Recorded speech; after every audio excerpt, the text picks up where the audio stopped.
I love when I see a notification from Twitch and I look over. I'm like, oh, I wonder what this could be. Did somebody give me a sub? No, it's just an ad. Just an ad for some dumb streamer thing they're doing.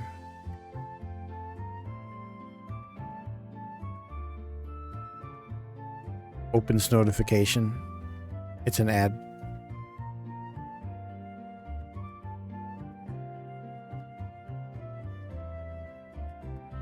What's up, doggy? What's up, Zelda? Doing something a little different tonight.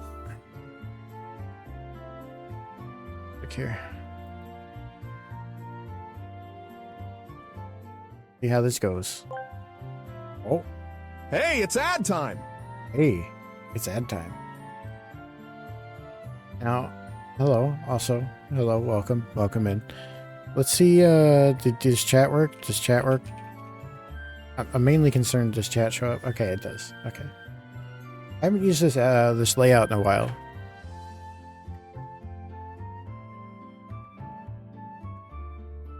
Nice. It's kind of nice.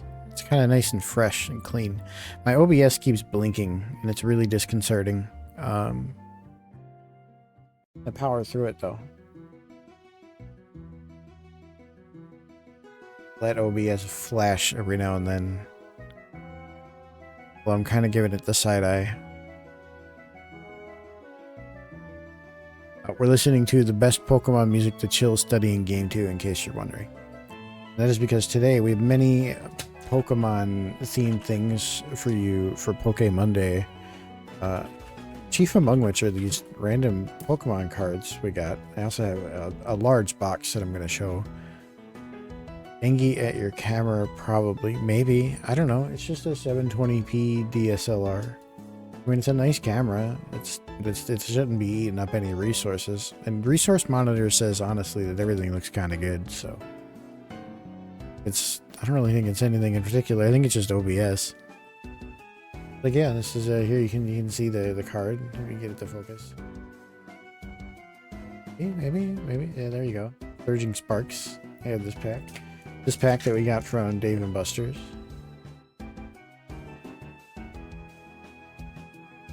There we go. I have to kind of hold it like right here. Alright, buddy, come on. Get the idea. It's like double quality fun. I'm sure we're not getting anything interesting out of this. Thank you for the 3 stream streak.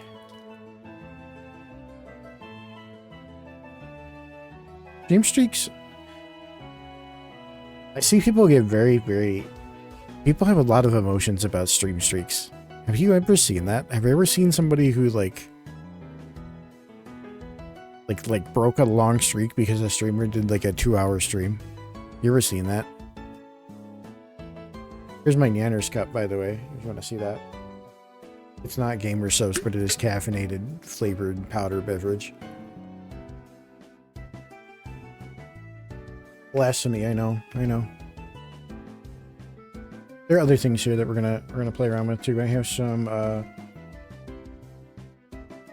Jesus. I've had this for a while. Pokemon Nano Blocks. It's an Arcanine that we'll put together. It should be pretty easy. It's only 250 pieces. That's no big deal. It's for 12-year-olds. I'm pretty sure we can manage. So we got that. And I have this, which I kind of tore the packaging for, but we also got this at Dave & Buster's. It is a Mega Blocks Magic Carp. Only like 10 pieces. I'm sure put that together. Ooh. I don't know what games these are from. Some of these are from like the ones I didn't play. Let me see. Which one is this? File select from Pokemon Mystery Dungeon. I'd never played one of those. Maybe that's bad. Maybe I should have played those. I don't know. I just wasn't... on my DS... those were DS games, right? Right? Whatever. It doesn't matter. I kind of want to like tear into these. So this pack is kind of open, but I don't remember like opening it, you know?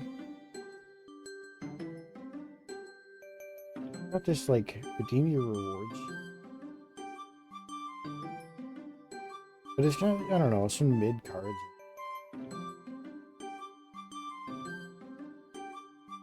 Beyond, Trapinch, Ninetales. Ninetales is kind of nice. Graphia? Daily coffee. Thank you for redeeming your coffee. I wonder if that overlay shows up on this. Hear the sound.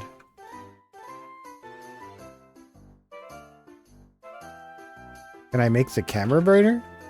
I could try. Put the card closer. I can do that. Kind of need to, like, get the light on it. The light source. Yeah, I'm trying.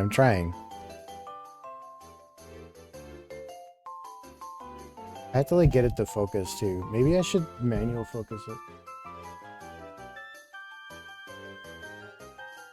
So, look at that. Bam. I know how to work my camera. My fancy-ass camera. So there's Graphii. Passimian. Catarag. Well, I'm kind of, like, screwing this up, too. It just, like, turned on every light in the room and the scene got no brighter because I already have focus light. Golden Go. Rabska was the rare that we got. Which is just, like, whatever. What even is this? Oh, I guess this one had, like, a nice... So this Golden Go has, like, a foil effect on it, too. Kind of, like, subtle, though. It's hard to see. I don't know anything about these new age Pokemon. I'm gonna be honest with you. What the hell is this supposed to be? It looks like it's a fucking carrot on a skateboard. Like, what am I looking at? At least Rabska I kind of understand, right?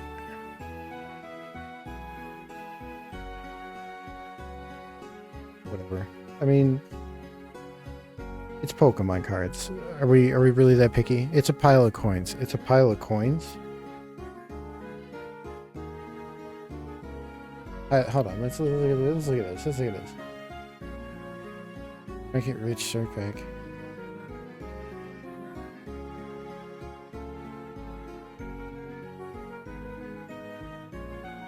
I guess I can kind of see coins.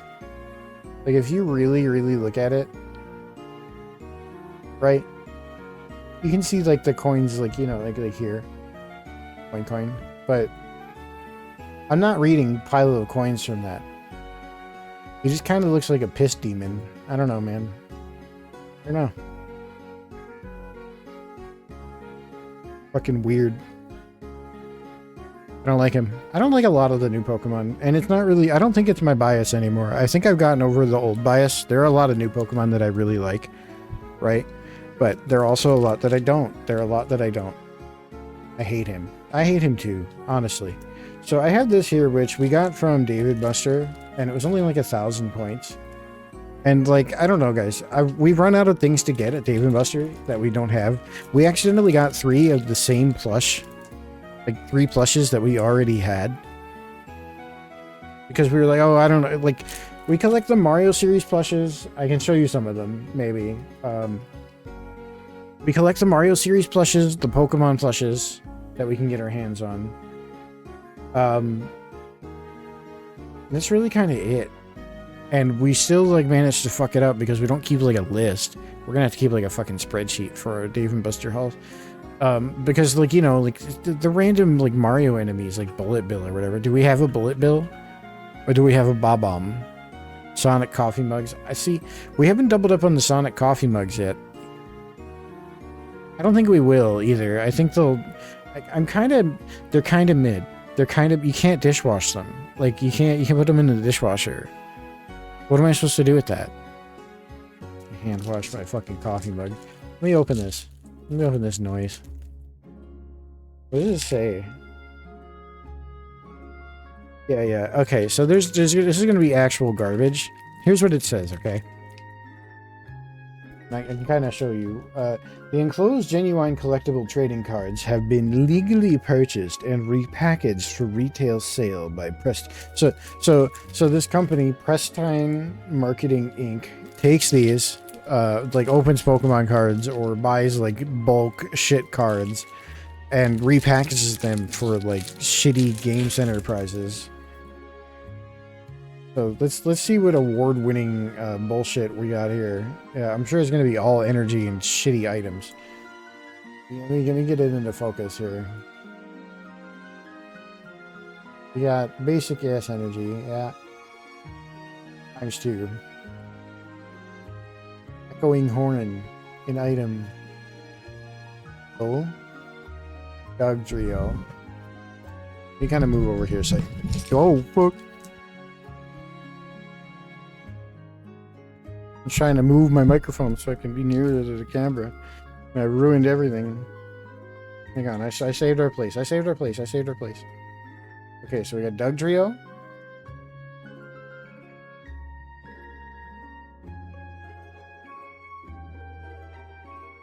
Doug Trio. We got Beware with the nice little foil print. We got a Moltres. That's kind of cool. Look at that. We got a Moltres. Foil.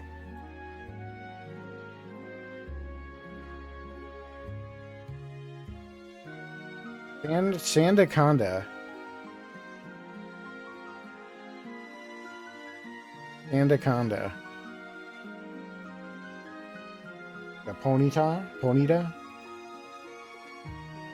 Regular ass Ponyta. It's a Toddle. What the fuck is a Toddle? Anybody know what a Toddle is? Got an Aaron and a Quillfish. Furfro, a Briar Trainer, and a Meditite. You know, for like 1,000 points of David Musters, or making separate piles of the foils, I can do that. Only gotten a few. I'll make a garbage pile. Are you saying I should get right into the big box next? That's the only other Pokemon cards I have to open. This, I think that's all of the foils.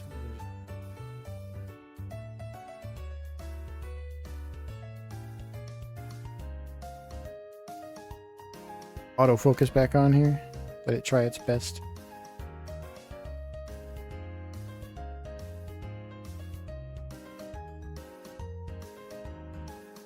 Oh god, my leg got cold.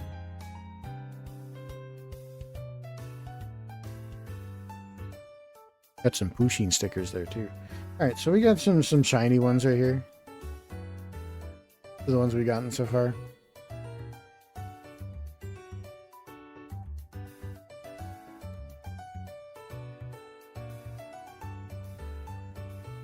We'll hand those over to Miss Assistant to evaluate them.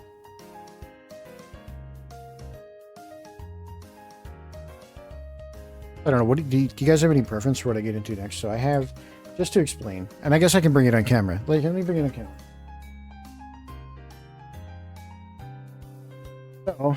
So, as happens sometimes with me in my life and my sport. My mom saw that I had something on my Amazon wish list and purchased it for me, and it's this here, this lovely Charizard EX Pokemon card set. Very kind of her. I don't know where she got it. It just arrived today, randomly. So it's a little late for my birthday, but yeah, it's got 10 Pokemon card packs inside, plus some other goodies, and I was going to open it here on stream, because we had those other Pokemon card packs, these things here. And I was looking to begin just opening card packs on stream occasionally, because I'm going to be getting, I ordered a box of the V cards from Gamer Subs. I'm sure you've heard of those. Anyway, I'm going to crack into this this Charizard here, so give me just a second. The box is a little fucked up. You can see here. Doesn't bode well. I'm not too fussed about it.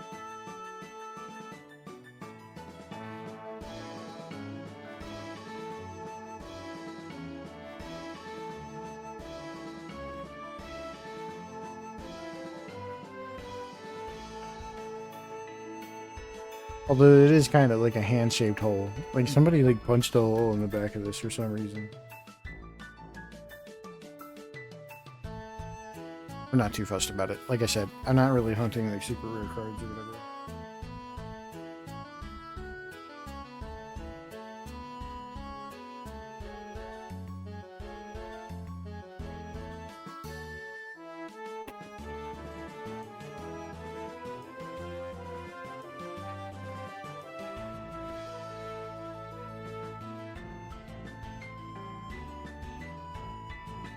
How's everybody doing tonight anyway?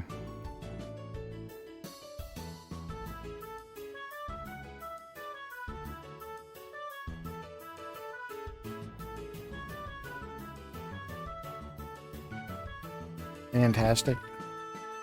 Feeling good. Fantastic. I used to have a professor in college that would enter the room with an intro every day. How he'd end it was a fantastic. Feeling good. Fantastic.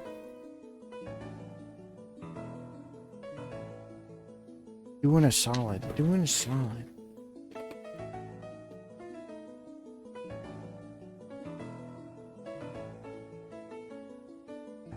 Tell you what, this damn thing is sealed so well. So just from what I can see, even if somebody did like punch a hole in this box, there isn't really much they could have gotten to. There's this sort of cardboard pattern in the back. You can see absorb most of the blow.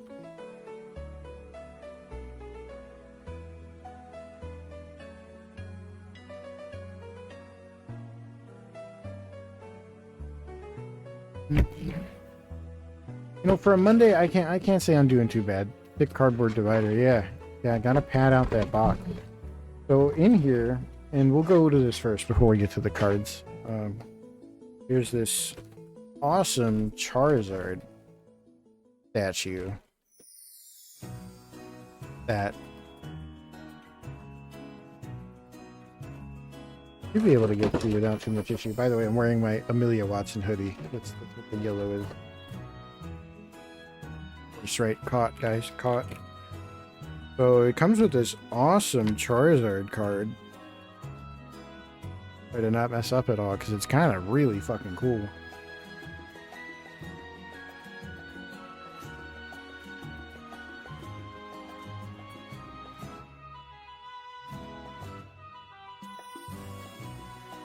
Charizard statue with the card. It's full hollow.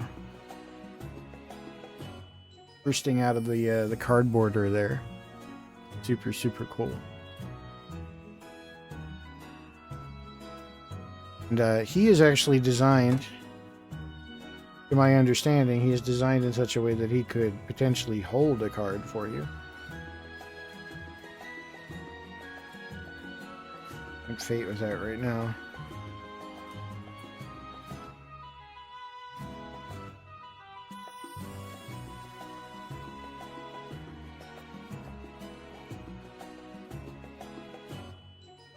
I'm pretty swag. Bought that stupid theme deck with him on it, yeah? She was that easy to get when I collected them.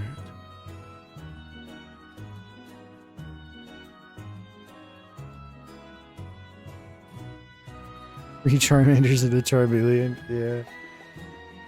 Funny you mention that, because it does actually come with the full set of, here's side one, which has the foil Charmeleon in it. And 5 packs of cards, which we're going to get into here.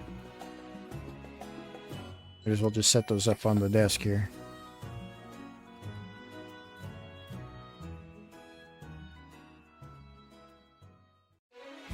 This is actually a decent, it looks like a decent spread of packs. So we got Stellar Crown, Scarlet and Violet here.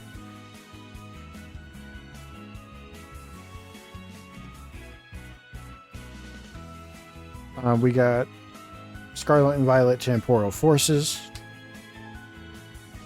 Twilight Masquerade, Scarlet and Violet. Here, I don't want to hide him. Scarlet and Violet Paradox Rift. And Scarlet and Violet Obsidian Flames.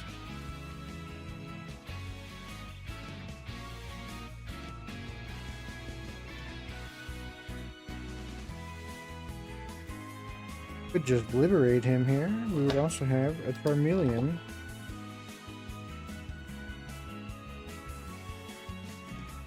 Gosh, they got him locked in there. Here you go. Your foil Charmeleon. It's actually not fully foil, but it has this cool ember effect all over the card. Kind of hard to describe. The light hits it, and yeah, you can see it there, kind of. Yeah, right there. Now you can kind of see it. Very cool. I like that. I like that a lot. Super cool. Go put that. Where's that right here?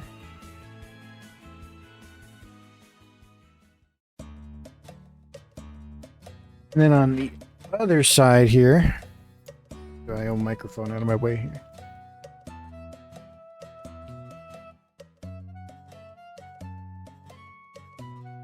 I'm pogging, guys. I'm pogging. Okay, on the other side here, like another set of 5 of the same packs. So we got 5 additional.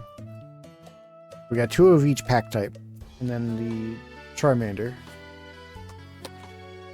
Which, honestly, for right now, I'm going to leave this one sealed, and we'll just tear into these packs, right? I just will do that. Our lovely, to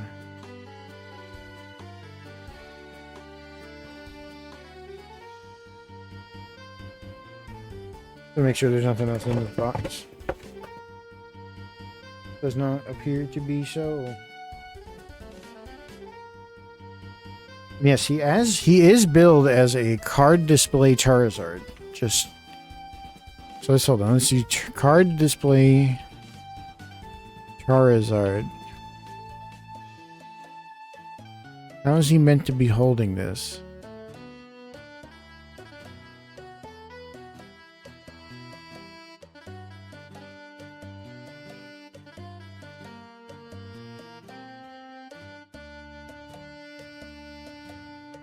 It seems like the card goes here.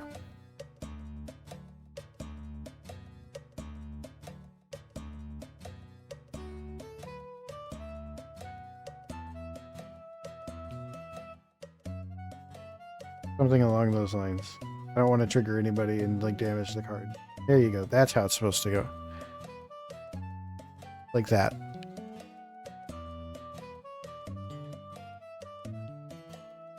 Very cool. Very pog. Wowie. Somebody out there molding. Like, you just made that card. It's going to get graded a 9 now. You scratched it. There's imperfections on the bottom. I'm going to open this one because it's got a really cute crystal guy on there. Look at it. Look at it. Look at it. Look at it.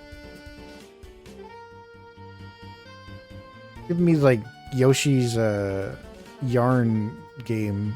What the fuck were those? Crafted World or whatever. Raging flames forged in darkness. Red hot embers illuminate the pitch black night and sparks flare into an inferno as Charizard EX surges forth with profound new powers of darkness. Glittering terrestrial phenomenon imbues some Pokemon EX like Tyranitar, Aescue, and Vespiquen with different types than usual, while Dragonite EX and Greedent EX show mastery of their own inner strengths, not to be outdone. Revroom EX... Oh, okay, whatever, guys. Why is the music breaking up? Mishandle cards is a bit... I'm telling you, OBS is blinking right now. I keep trying to tell you it's blinking. Is it a problem? Does it sound bad?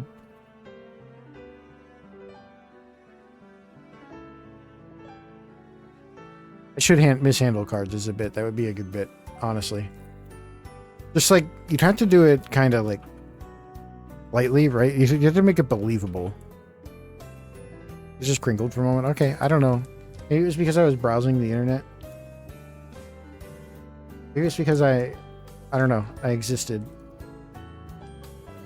So I'm opening the pack here. I'm trying to do it like somewhat professionally. I don't know like how to do this, if there's a way to do it special way. We're just gonna like go through the packs, man. Just opening the packs, bro. There's like some sort of crap like advertisement card in the back.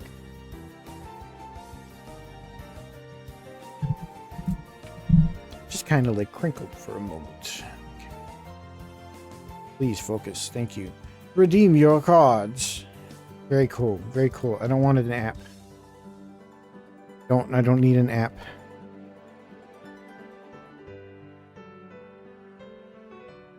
Okay, so we're starting off with I'm going to switch to manual focus again here so I can dial it in and we'll be comfortable in one spot.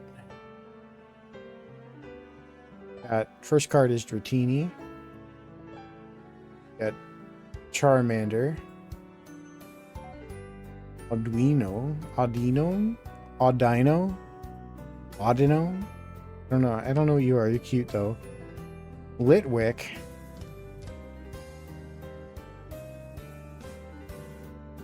Vengeful Punch. What the fuck is Vengeful Punch? Skarmory. Oh, there's my boy Skarmory. What's up, Anniverse? How's it going? Yeah, my mom sent me Pokemon cards for my birthday. I don't know either. We got Espeon. Orvana. Ninetales. There's one that I know. Very cool effect on that card. It's got like gears or something. Izzor. That's our foil. Izzor is pretty cool. Some basic bitch energy. Got two foils in that pack. Yeah, my mom sent me this Charizard box, which, as this guy here, comes with the set Charizard, Charmeleon, Charmander, in foil cards, and then a statue that holds the card. I don't know. I don't really collect Pokemon cards. I have an old binder that maybe we'll get into if I'm feeling really daring. I don't know. I don't know if any of this stuff has my name on it, so I'd probably have to look at it off camera first. But maybe let's get through the packs first. So yeah, it came with 10 packs of cards. So it's like, you know, fuck it. Let's do a stream I've been meaning to anyway, a handcam stream. So we got two decent cards from that pile.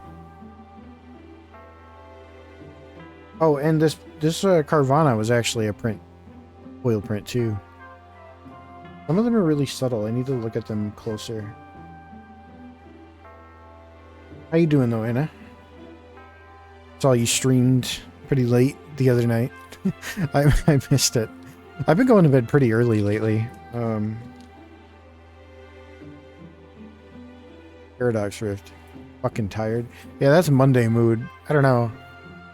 I was tired. I have my Nanner's cup here full of nondescript caffeinated powder.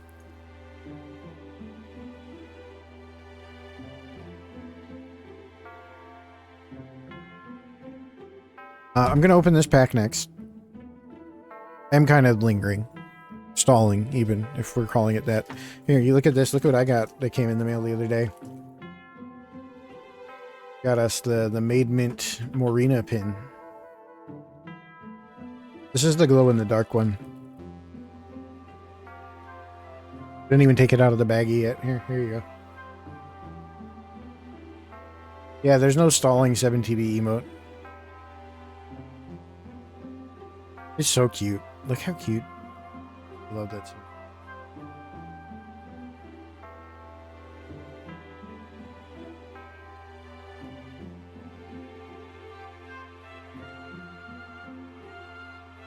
Got a little baby Charizard there too. Anyway. Oh, you can see my keyboard. My new keyboard is over here. Look at this. Those are the keycaps I chose. Kind of like spacey themed.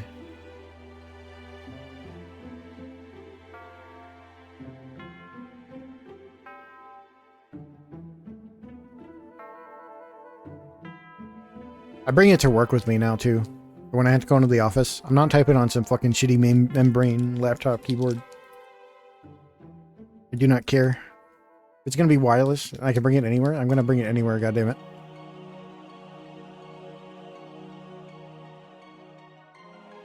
Yeah, why not, right?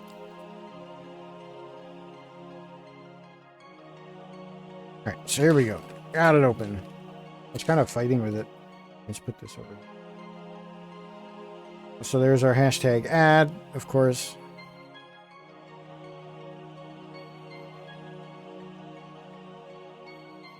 Hashtag ad card.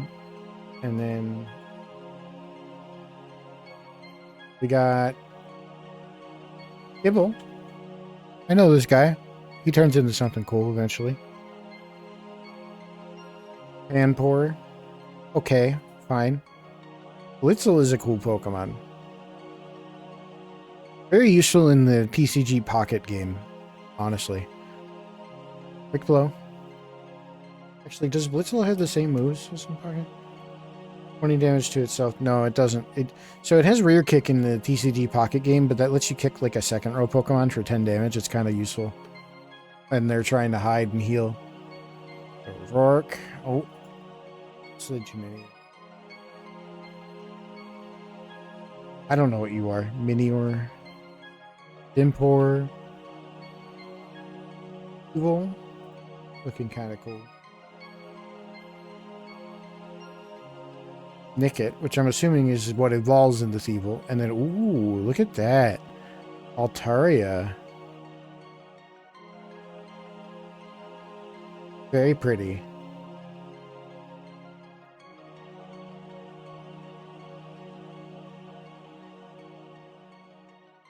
Very cool. Oh, and there's an energy behind it. What a cool one there. That was kind of cool. Go together. You actually do look at them pretty good. They're the same sort of pattern.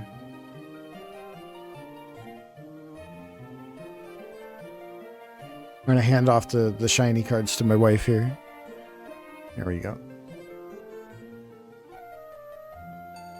Still got 3 packs here. Might as well just keep going. I can't believe they have, like, lore on the back. Welcome to the land of Kitakami, where the people and Pokemon live harmoniously with nature. Folk tales abound, but not all is as it seems. Uncover the mystery of the masked legendary Pokemon Ogerpon, appearing as 4 fearsome types of Terra Pokemon EX. Okay, guys. Alright. Alright. Alright. I get it. I understand. I kind of just like ripped into that one.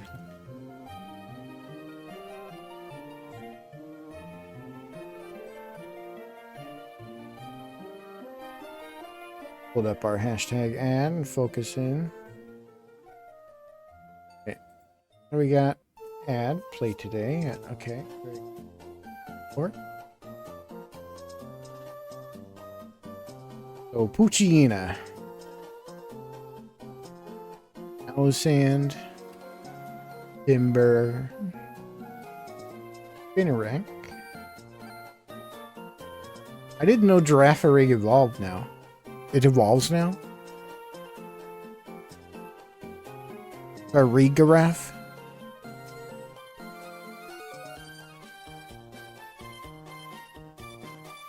I don't know how I feel about that. I don't know how I feel about that evolution.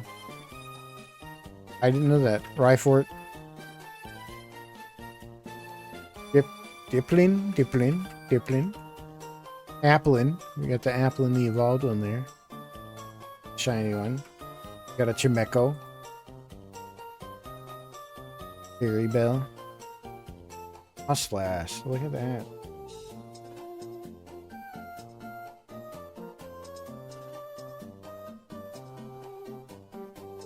Nice. Very, very nice. Oh, there was a shitty energy behind it too. Whole big pile of crap I'm not going to use here. Hold on.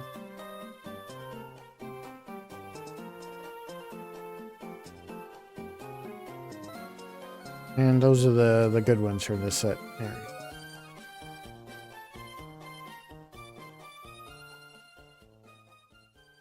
There. Yeah, no, I didn't know that. I don't really keep up with the new Pokemon. I'm being honest. Even though I'm playing the newest game, and I played Shield before it, I don't know. I know the ones that I encounter in those games when I play through them. Not though if I encountered them once, though, right? Like, if I just encountered the shit once, I might forget it. This is kind of like getting in the way now.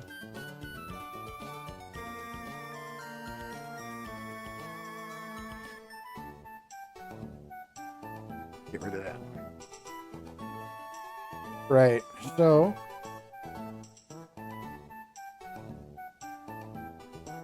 no room in the brain for vendor trash mounts. No, I mean, some of those are my favorite, though. You know? That's the problem with that. Table manual focus or autofocus because you're just bad at it. You're just bad. Alright.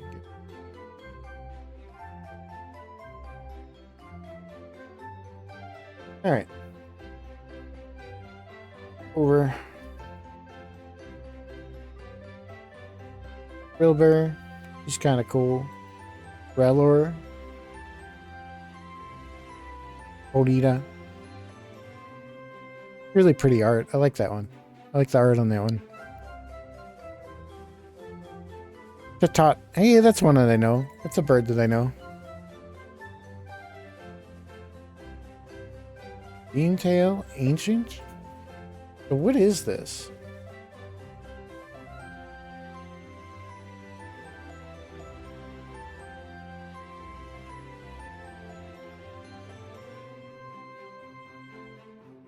I don't really understand.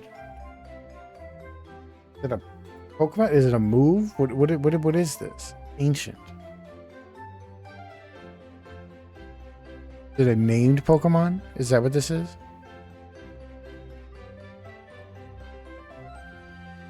Greentail is a Pokemon?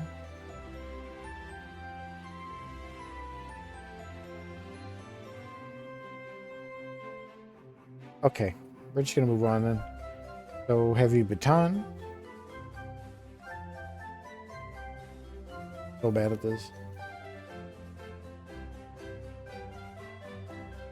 Turn Valiant.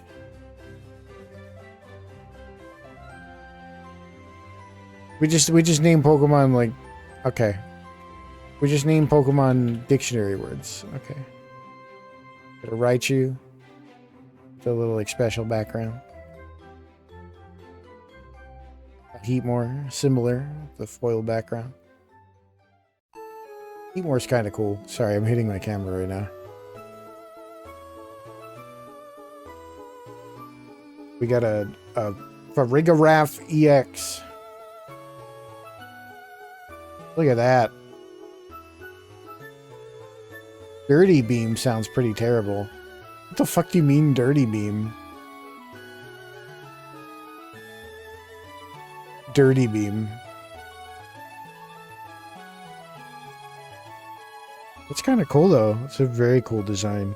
Man, that thing has 260 HP. Damn.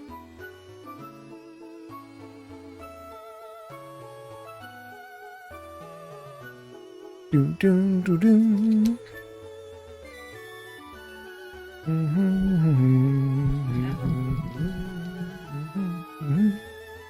You don't have to spoil anything, though. That's fine. I'm good to just exist. I mean, I do realize I'm opening Scarlet and Violet packs, and I haven't played Scarlet and Violet all the way yet. I don't know, this just seemed like a nice, relaxing thing to do on a Monday night. I do also have a Lego set, as I've mentioned many times, so if I feel like continuing, we'll do that too. Here's our next pack, which was Stellar Crown.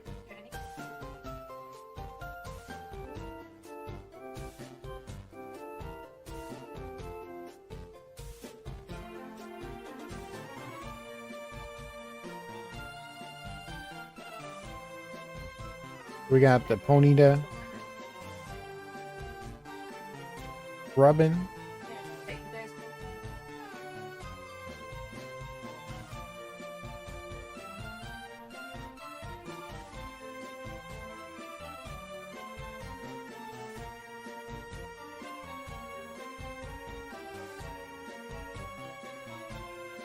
A Varoom.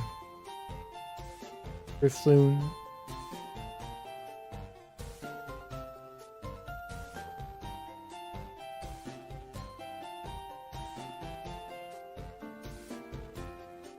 Okay. Code School. What's your website? Diancie. Diancie again, but this time foil. And oh, a full art Archaludon. That's pretty cute. Look at how cute that art is. Oh my god. Aura. Okay, hold on. Let me bring that back up here.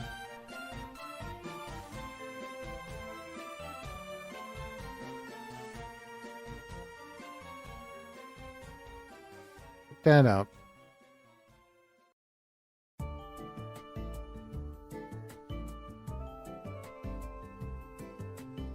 Very cool. Yeah, I finally got it in frame. I'm like focusing so hard on getting it in frame, I don't even know what to say. It's such a cute card. Look at that art. Look at him go. Look at him help them out.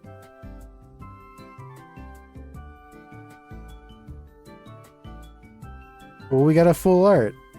I love that. Pretty pog. Pile up the kind of whatever cards here.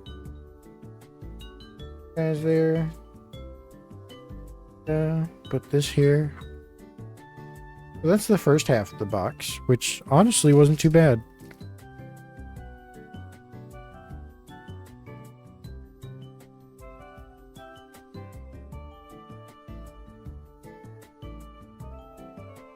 Just cleaning up my desk a bit. I have all these packs all over the place now. Oh, you again. So we also have this, as mentioned. There's our Charmander, and then I blocked it for 5 more packs. impressive. Mark? Jealous?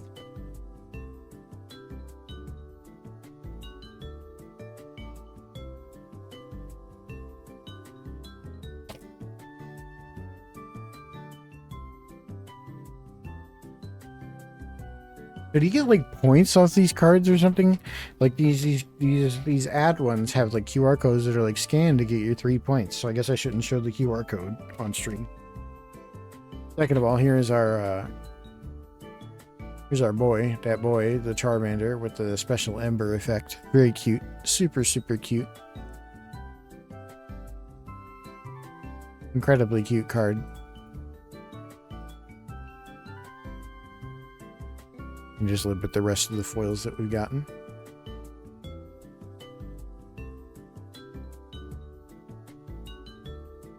I'll have to look into this points shit some more later, because I have several of these. Oh, showed one there. Oops.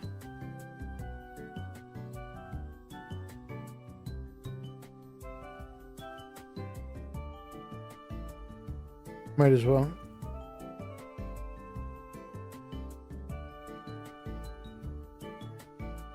Pick them all out before I move them. The right amount.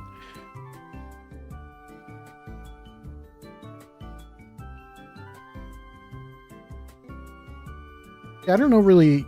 I did it again. I showed that on FaceTime. I don't really know anything about collecting Pokemon cards. I just know that there's been a really obnoxious wave of it lately.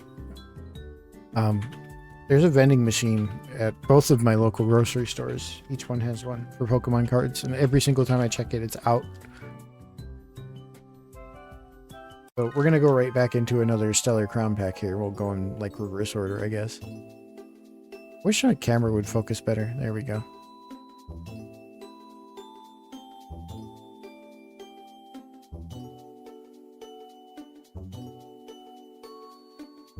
Oh, just chilling lately, you know. Just chilling out. I put out some cat shells. Maybe I'll show some pictures of those later in the Discord.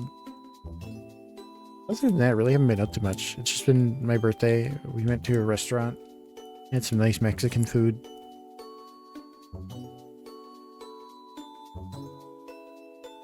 I'm older now, you know. Man, I try to open these nicely, and sometimes they just do not cooperate.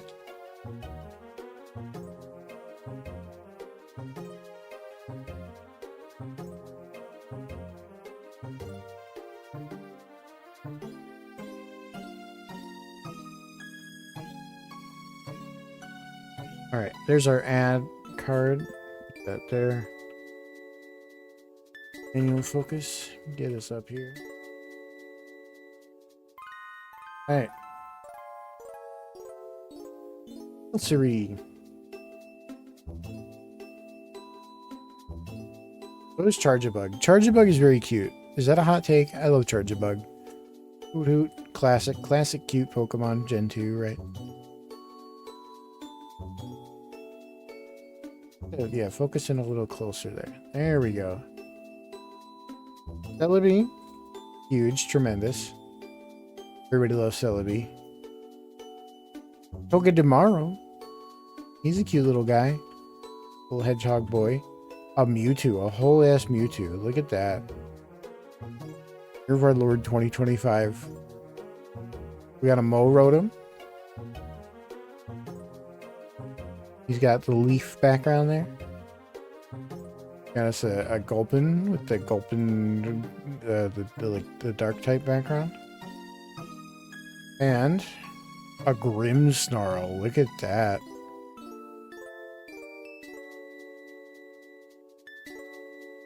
Get it in the camera there.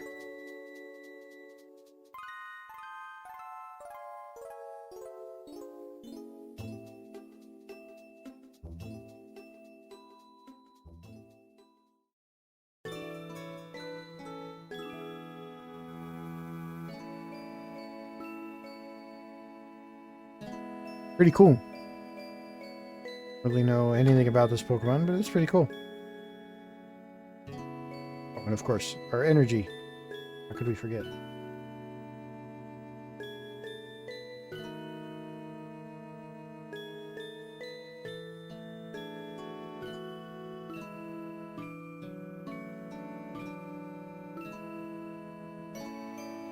You know what would be funny is like if I even got something good, I wouldn't know.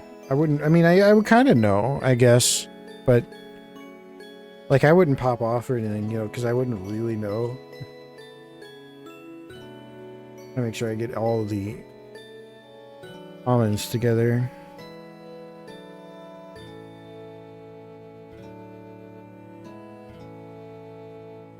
Build up a nice pile of them and start sorting them afterwards.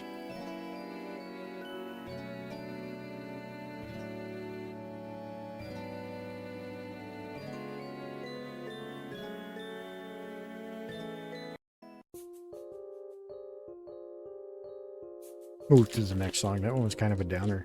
So right here we got Temporal Forces.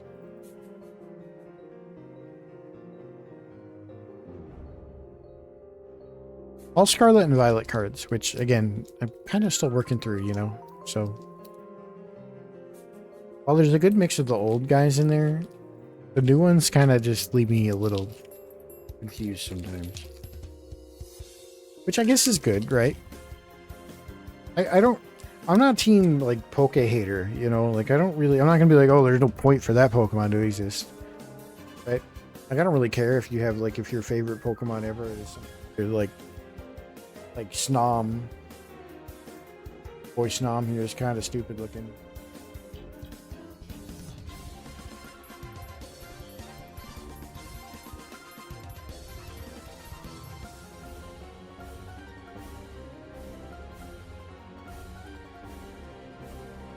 Ray.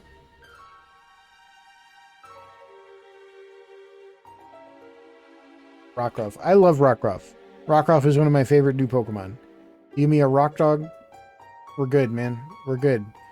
And the only problem with Rockruff is that it can turn into Lycanroc.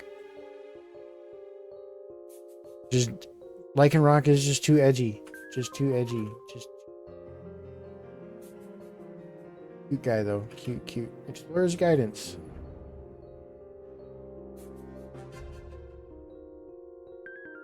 Colossal. I get it. Oh.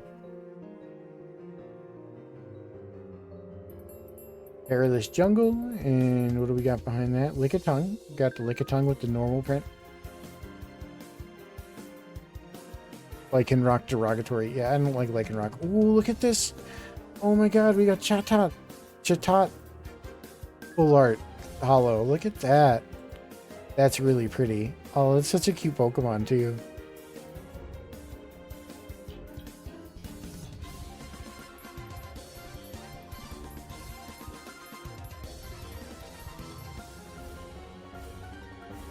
Oh, Iron Thorns. Hold up. Look at this. Fructopress. Iron Thorns.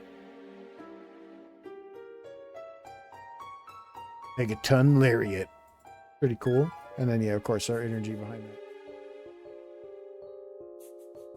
One's out of that.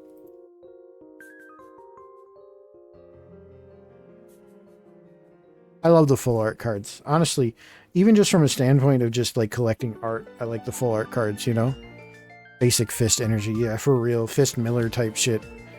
That Chatot's your best pull so far. I really like the Chatot. $11. That's not bad. That's not bad at all. Here, we'll go back to that again. A really pretty card. I just love the art. Like, even when I'm playing the TCG Pocket game, I just like the art. I like collecting the art, you know? Kind of hard for me to orient myself to the camera here because it's in a strange spot compared to the light. Very pretty. Yeah, we'll go back over the good ones at the end here. I'm gonna keep handing them over to Keeper of the Valuable Cards.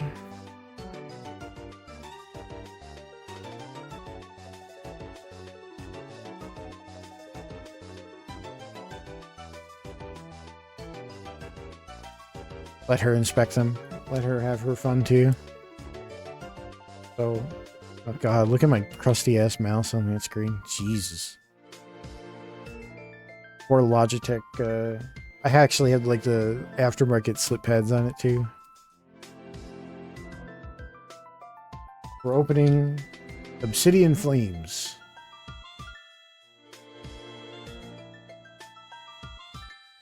I love this song. I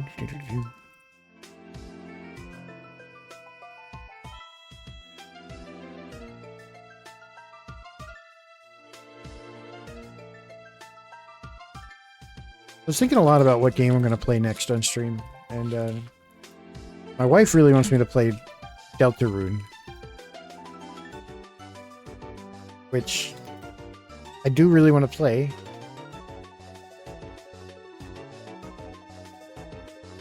But I don't know whether or not I want to stream that, or if I want to con her into going to a cabin to play it with me. That's where we played the first two parts of it. I rented a cabin and we drove up in the wintertime around Christmas and just played Deltarune and watched like Rush Hour. And I burned a lot of logs. It was actually a really nice time. I think Deltarune might be the key for that too. Yeah, massive W. Yeah, it was lovely. We had a good time. I mean, playing it on like a shitty little like it's a TB in a cabin, right? Like they're not expecting you to do it. Maybe in January? Well, I don't think you'll save Deltarune for that. I think that would be messed up. But maybe we'll play Deltarune on stream soon. Maybe, maybe not. But yeah, no, it was a really good time. I mean, it's not like... I'm in the Midwest, guys. The cabins are on flat ground. Like, I'm used to growing up where I went to a cabin in the mountains. So, like, to me, it's just like a nice, casual, good, fun time, right? So I got a Herdier here. Herdier is one of my favorites. You know, I'm not really a dog person IRL. But hear me out. I pretty much love every dog Pokemon. And when they add new ones, I love them, like, almost immediately. Maybe it's a me thing. I don't know. Cabin in the mountains person, ain't no snow down here. Yeah, we did get some snow, which was the interesting thing, even though we weren't really somewhere that was known for getting snow. So it was kind of nice.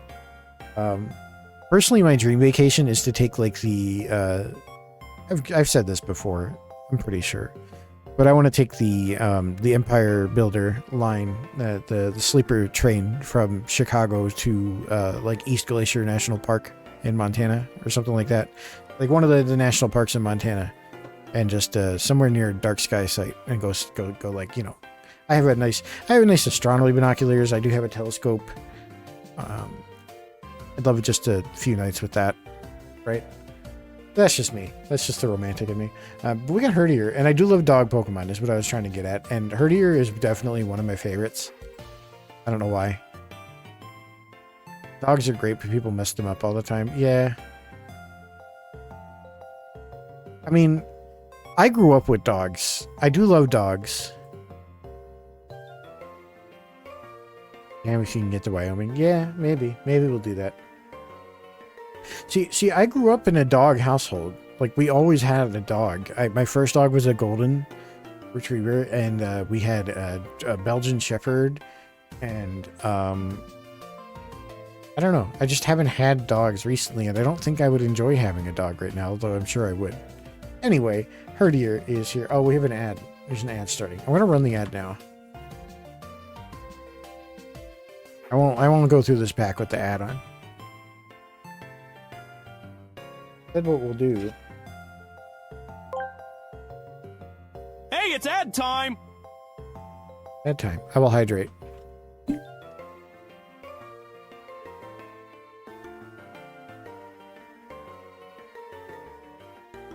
My Nanner's Gamer Sup Cup. Still kind of holding on, although the kanji has worn off.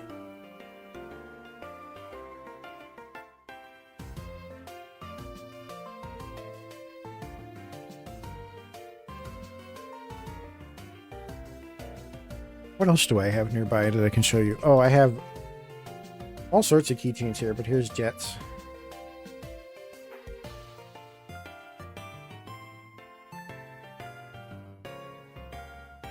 You stick yours in the dishwasher? I do, on the top shelf. And I shouldn't, but I'm going to be honest with you guys. I just don't give enough of a fuck.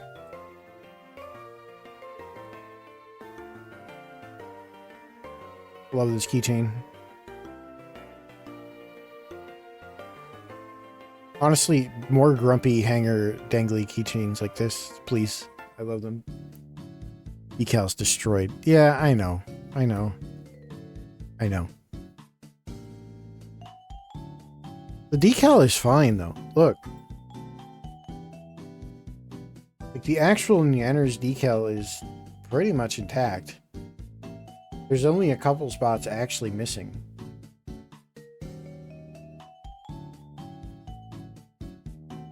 You don't put your t-shirts in the dryer. There are certain t-shirts that I don't put in the dryer.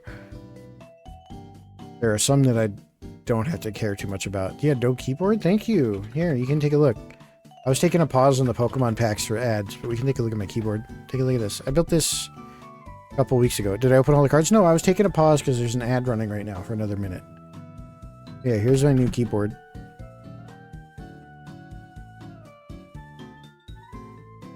Look at this.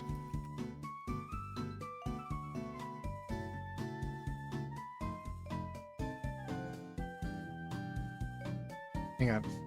If I did this, if I open the gate for 1 second. Hold on. Brace yourself.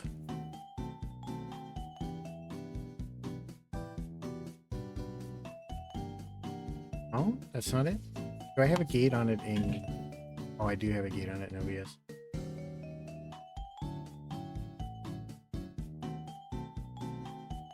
Oh, goodness. Okay. I think if I was talking, you'd be able to hear it.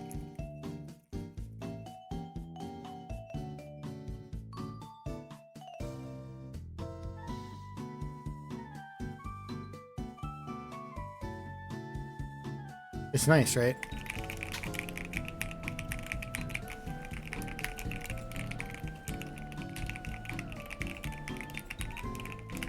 And I have different keys on like the numpad. So I have like, these are bananas on here, and these are creamy yellows on the letters. So it's a very nice, Very pleasant. It's like a waterfall kind of effect.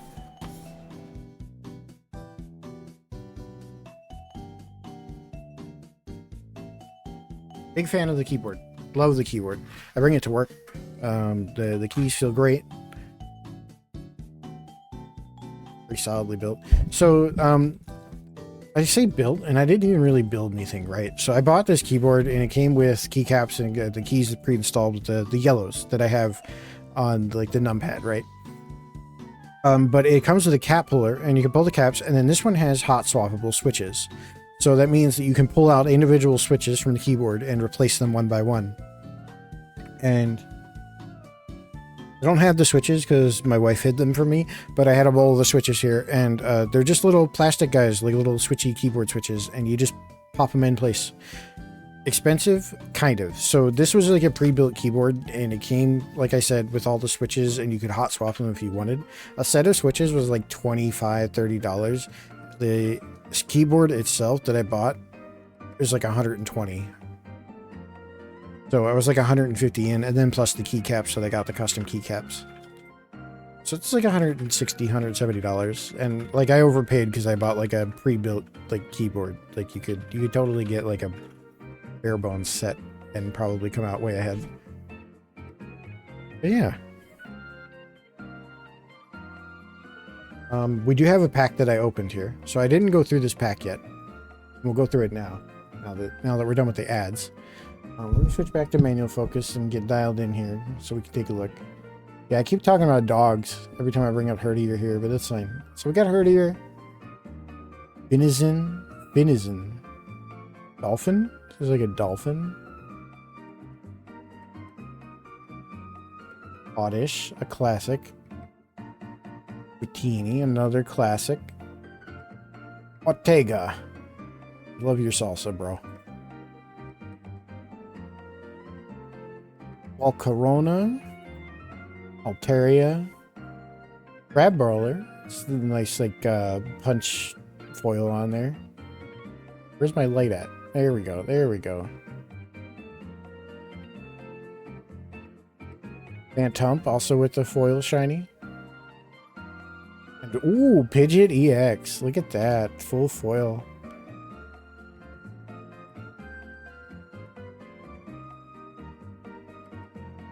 So when I played Pokemon Yellow and Red back in the day, so I had Red and Yellow, and my brother had Blue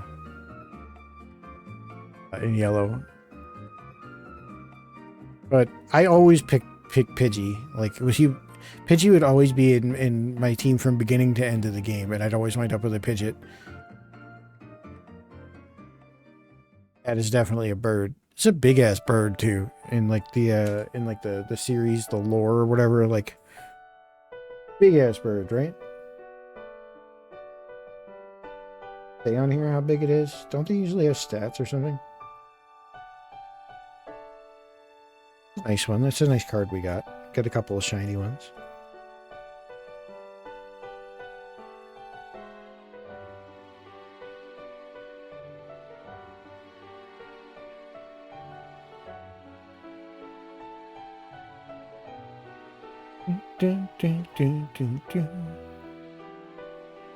That is indeed a bird.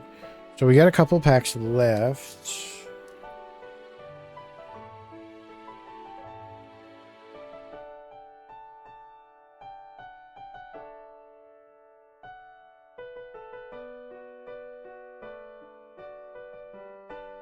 Between these two, I mean, Paradox Rift, let's start with this one.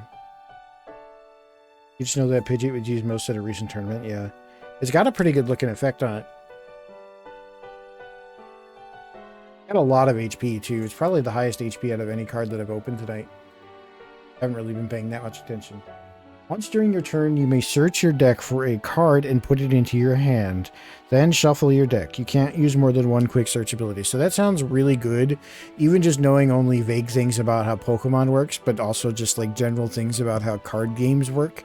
Deck search and like kind of like deck manipulate like that. Yeah, like that's crazy, right? I'm sure that that's high demand. That's just like RNG reduction right there, you know? Yeah, we're gonna do this paradox rift. Search effects are always crazy. Yeah, exactly. You're always wanting to reduce the amount that you rely on just drawing the right card, right? Because we all know that never fucking happens.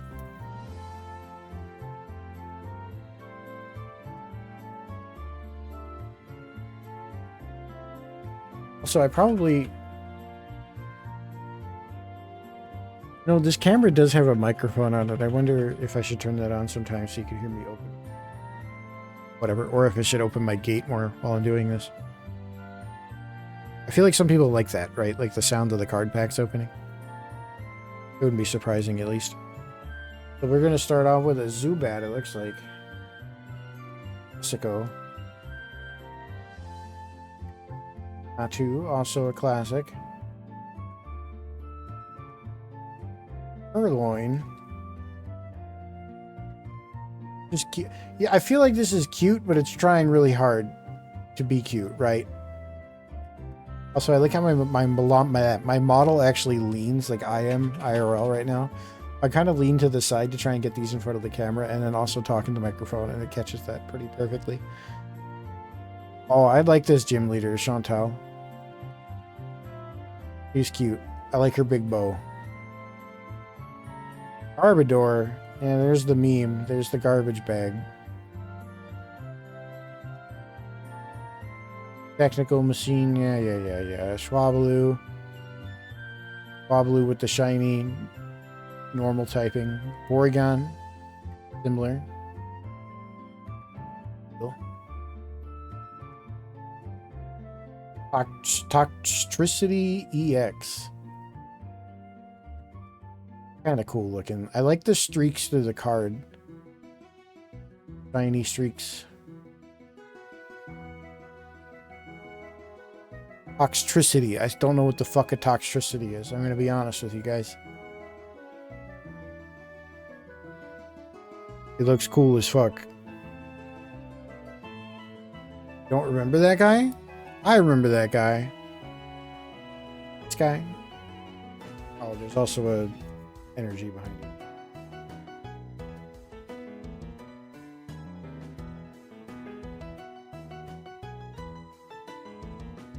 I don't know. I don't remember that guy.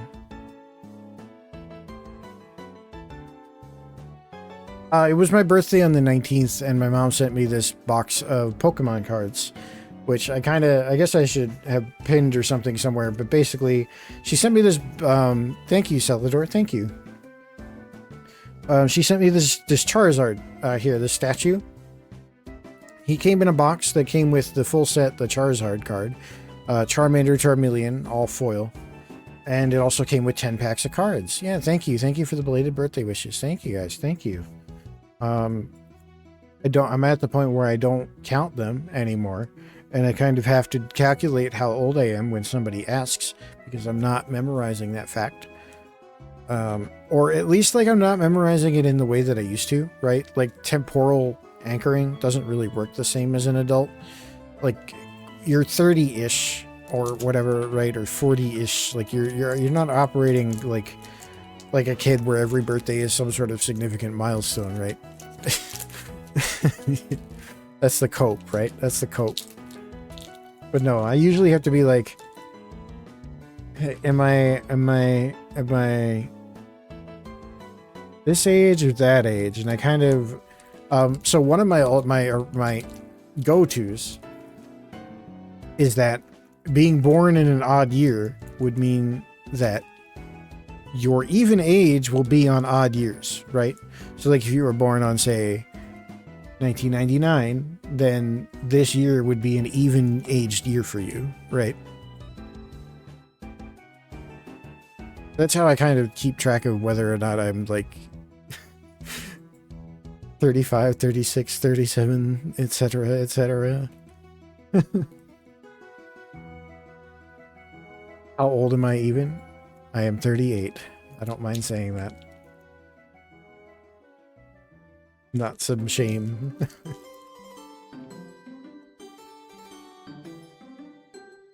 $38.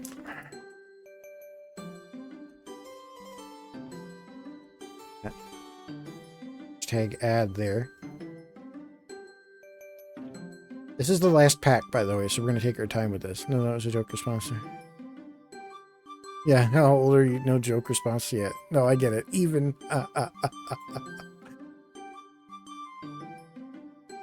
Your old brain will now be perpetually in pain for the rest of your life. Oh, yeah, I get it, doggy. I get it. How old are you even? Yeah. No, and it helps because I'll be like, I can't remember if I'm fucking 35 or 36 or whatever fucking... Right? Like, does it matter? Beyond a certain point, once you're an adult, like, the only person it really matters to is, like, your doctor. Right? I am old. Yeah, old-ish. Anyway, we got ourselves an Abra here. And surprise, it knows teleport. Armory. Applin. Is this that thing that turned... it's a little worm with the apple. Okay. Snowrunt. I've long appreciated Snowrunt for being goofy as fuck. He looks like an Undertale character. Heracross is my boy.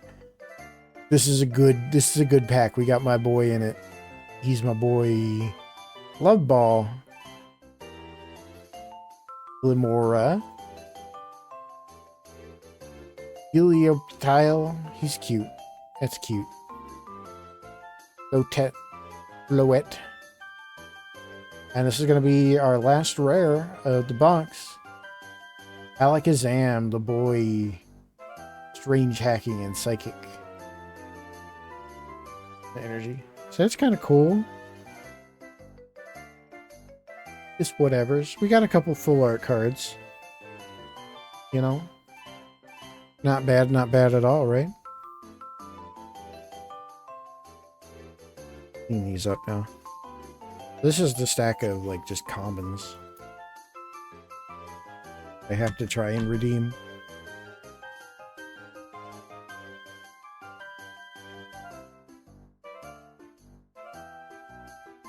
Give my wife the last of the foils. It's a food, yeah. You know, and we were talking the other day about Pokemon and food and like who eats the Pokemon and where they're getting meat from and that kind of stuff. And then there's just like Pokemon that's bread and Pokemon that's apples. You can't do that, man. Somebody's gonna eat them. I might not be me. Hey, let's take a look at the boy here. Very threatening. Look at that aura. He's farming.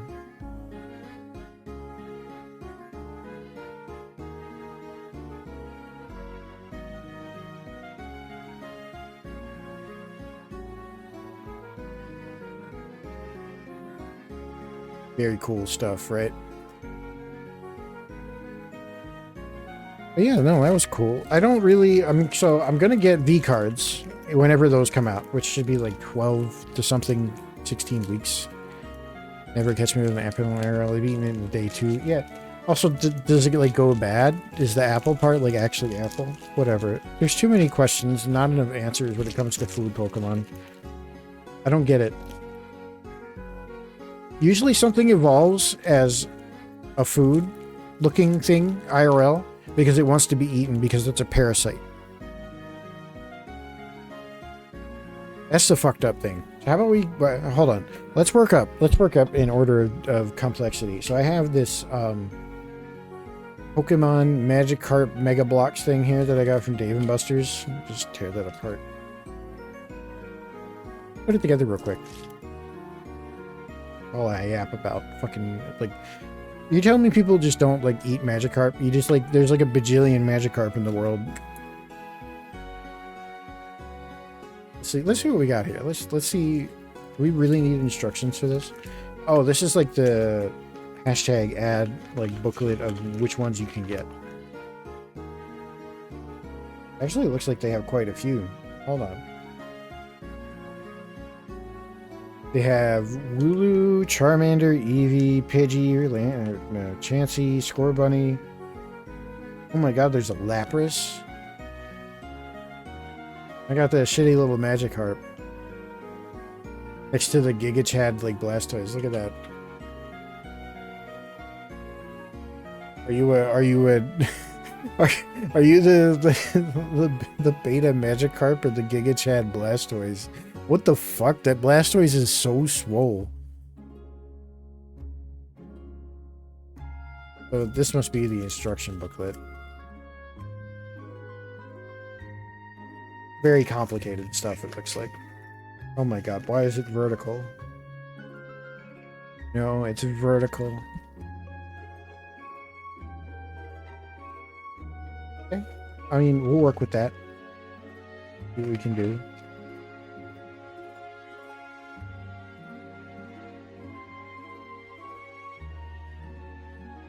What's up, Kai the Cute? Welcome in. We're playing with Legos and Pokemon cards. They talk about eating Magikarp in the anime. I know. But also they don't. And weirdly, they don't more often than they do. You know what I mean? Jeez, this thing is just like impenetrable. How am I supposed to open this?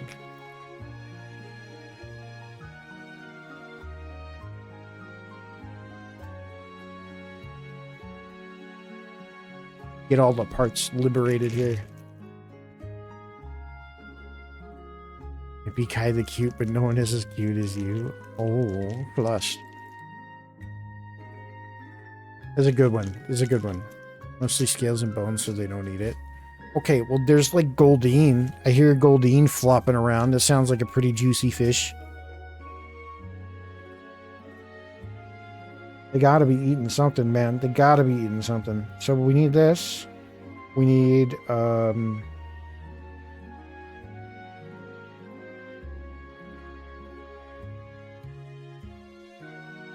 am I doing here? What is my goal? Oh, goodness. Okay, so that almost rolled away. Off to a good start. Off to a solid start. I see. So we need, one of these goes here. This guy goes here.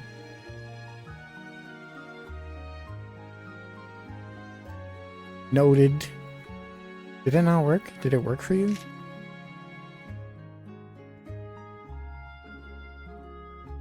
Did the note command not work? Damn it, mix it up. They showed an image of a grilled Magikarp. Yeah, I mean, that's just what makes sense. And I feel like we go over this plenty, but my goodness, it doesn't make sense for them to not be eating Magikarp. Like, the motivation to eat animals is just that we have to eat something. People are constantly motivated to do it.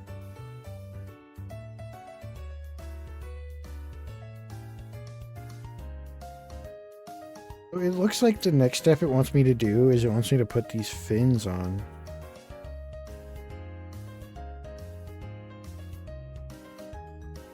Oh, I see. They kind of just like snap in.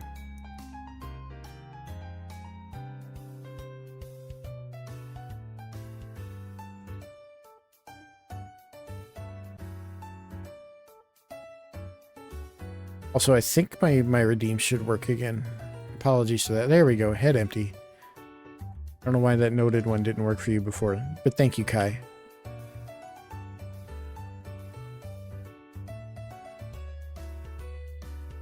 It wants me to put this on the front.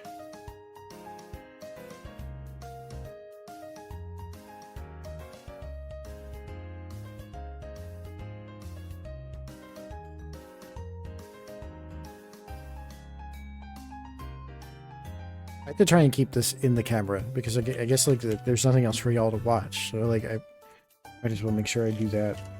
Okay, so after we do that, it just wants to close it. It wants to close it like this. And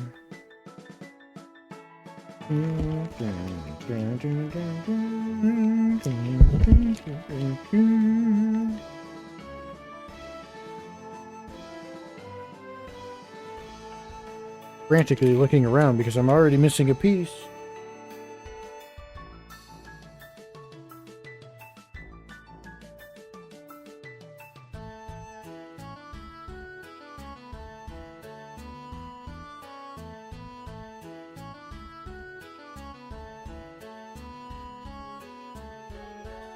don't know where it went.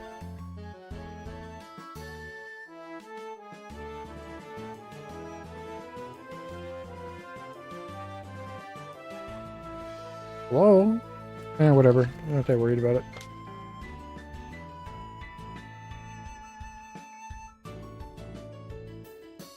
It's like this one here. Can't find this one.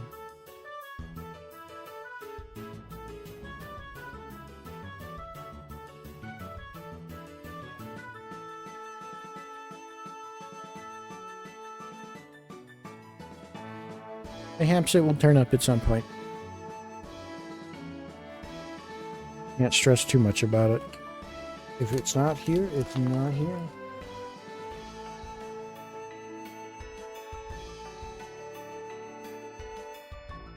So then it wants me to build these fins like this.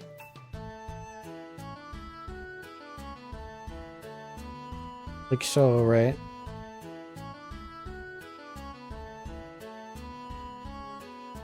Yeah.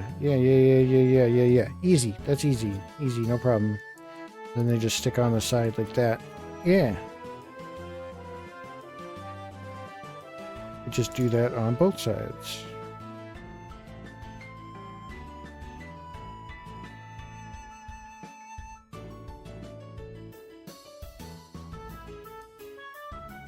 That's where it was. I found the piece. It was stuck in the wrong spot, and it wasn't my fault, and I didn't lose it. Look at that, guys. Saved. I saved it, chat. Now our magic harp will only look a little stupid.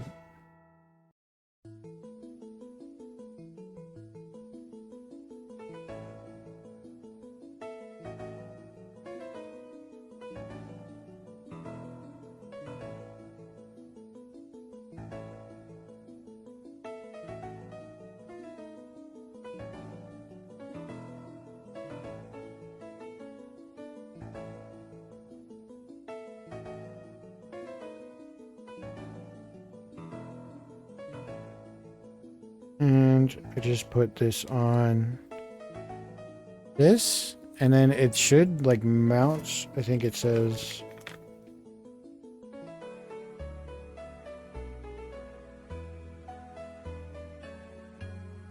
yeah, that's what it wants. Okay, so we just stick this on here like this.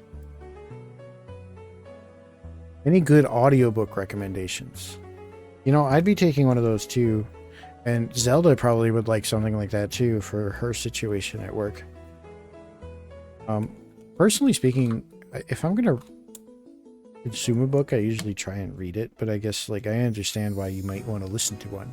And there's definitely a lot of situations where like personally I'm looking for something to just have on. You know? I don't know. Yeah, I definitely like some audiobook recommendations. Sword of True Story starts with Wizard's First Rule. There we go. There's the magic harp. Very cute. Super cute. And now to discard these. The Silmarillion. That's not really a book though, is it?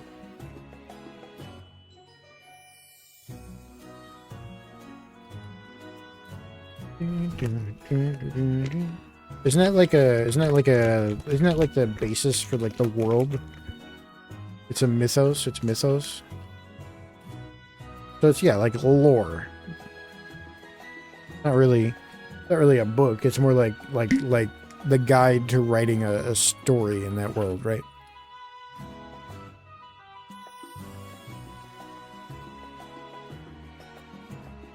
What do you say we do this one too? Looks easy enough, right? It's been sitting here for ages. I might as well do it.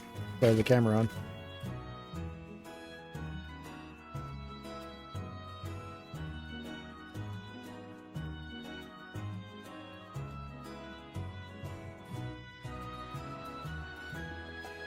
I don't know. Usually when I'm looking for something to listen to, like I have to work and I need to focus, I can't really have words. And even if I can have words, I'll usually just put on a stream. It kind of depends on what kind of task I'm doing. If it's a lot of watching, like progress bars or whatever, then words are fine. But if I have to type, like write words and dictate things, I can't be listening to words at the same time. Like, if I'm hearing somebody talk and use language in my ears, it leaks out of my fingers when I'm typing, or it interferes with my word selection. Does anybody else get that? Manjo says same. Mr. Joe says same. I get that bad. I get that in the worst way.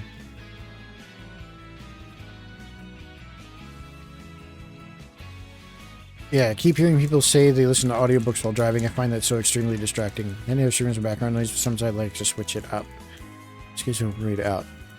Also, yes, I end up typing what I hear. Yeah, okay, so yes to all these things. Genuinely speaking, anything other than just like music while I'm driving is something that is more distracting than I'd like to admit. Like, even just talking to somebody in the car is genuinely distracting. Like,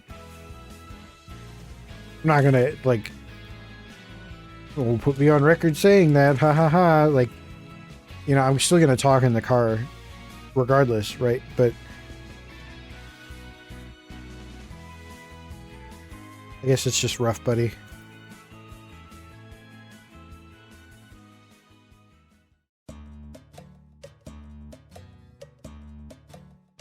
But yeah, personally speaking, when I'm working and focusing at work, I have one thing that I go to all the time is here. Hold on.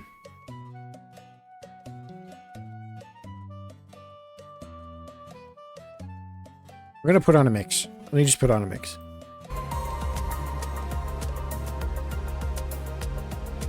So this is almost always on, and it's by this Japanese doujin label called Diverse System. They put out music. That doujin label. I mean, they're just an independent music label, and they just have these really nice for focus. This is infinite play. I linked the playlist there. It's a live stream. This is what I listen to when I work, and it keeps me hella focused. And it's like designed for that express purpose. So I think there's no real rhyme or reason to these bags. Bigger circles, whatever. There's no rhyme or reason to these bags. I thought they were going to be separated by instructions, so I'm just going to tear them all open and dump out all the parts.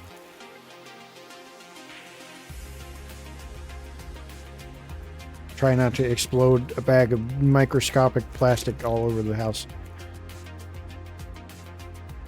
Actually going to get the instructions obliterated here.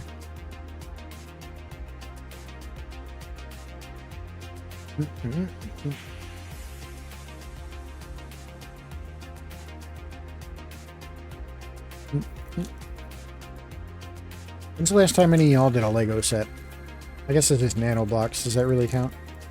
But I should keep this on screen here, like that.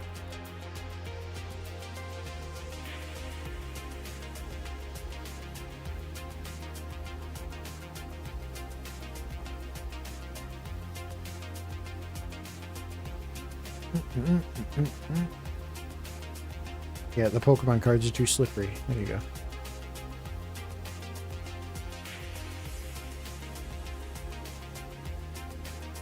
These bags with these little blocks are in like bags you have to open, and there's no great way to tear them, and they're sort of heat sealed in such a way that if you try to do them like a slow and judicious way of sort of peeling it apart at the top, you have to put in so much pressure that it feels like it's going to snap and blow all the pieces everywhere. So I'm like inclined to just kind of tear a hole with my little like box opener thing here. Hold on. Not Legos I owned, yeah. I have a few big Lego sets. I have some of the Star Wars ones. I have like a I have the Millennium Falcon. I have the Pose X-Wing, the black one. I have the Y-Wing. Seen the success Ezra Klein's Abundance on my best read here the year so far, but I don't know if that's the right vibe from here. Huh. I don't know. Goes over my head.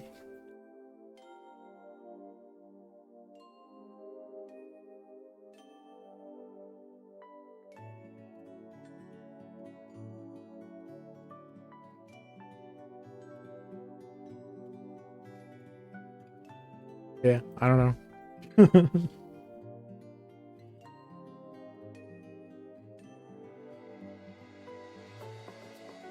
U.S. politics. Okay, I mean, there are plenty of opinions on those things, but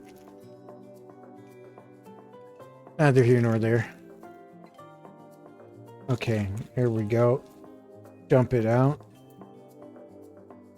I think we got all the baggies. So I'm gonna try just like following the instructions, I guess. Seems like a novel concept, I know, but we need one of these guys and these guys.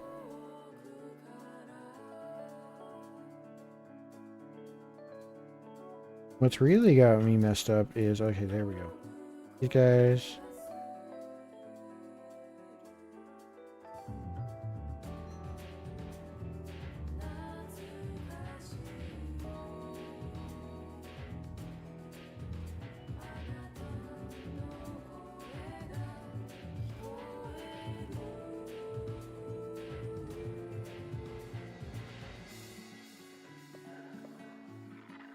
Feel so much and so often with politics that I kind of just need a place to not, you know?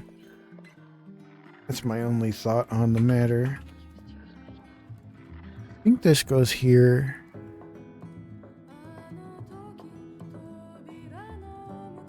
Yeah, it wants me to put it here.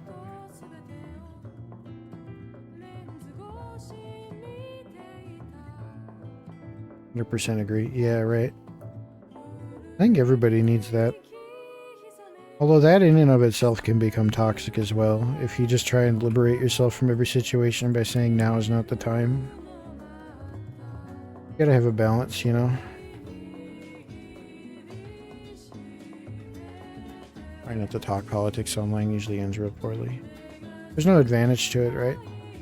Unless you're trying to evangelize something or proselytize some cause. In which case, like, then people will be annoyed with you for other reasons.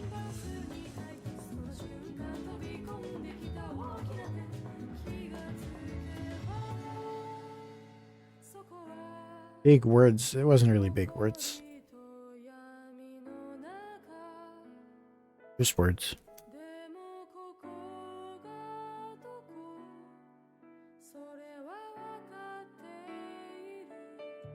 They're just words. Proselytize? You don't know what proselytize means?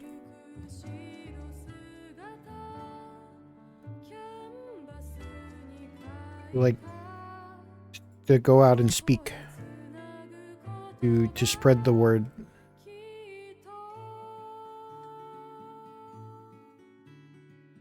Spread the good word.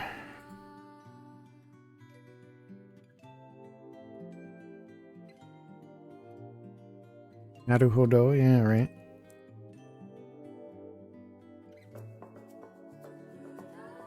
Kind of try to make a point to use, like, I don't know. I don't want to say, like, oh, I make a point to use big words that people don't understand. That's not really what I mean. What I try to make a point to do is, like, not just get lazy with the words that I use, you know?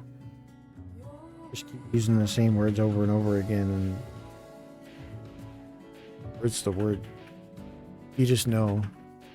You just know? You just know that there's a word for the thing. Oh, that's the beauty of, well, at least English. I know people like to bad talk English a lot, but we genuinely did at one point have so much free time that we just like to, I mean, we still do it, but like we just add words for things that already had words, but we want to be more specific about them.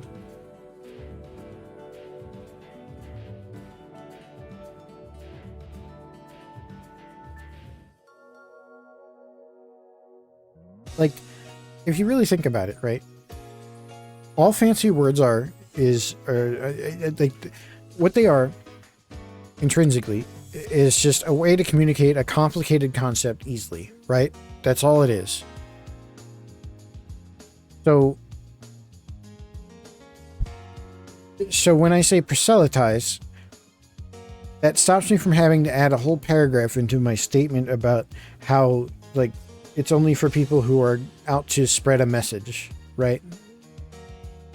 And I don't mind going back and explaining it, but it's only through this that we make language more, in a communication, more efficient, is by using the quote-unquote big words. You know what I mean?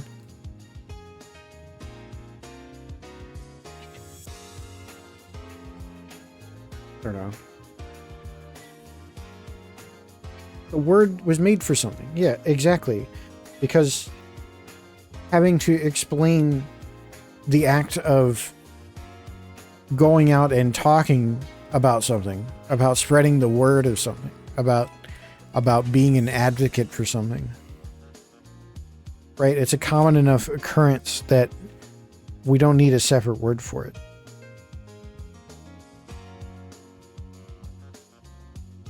Did I miss some steps? No, I'm on step 3.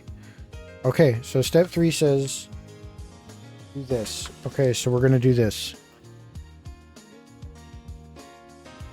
I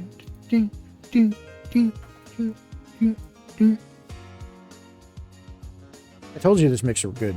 These mixes are really good.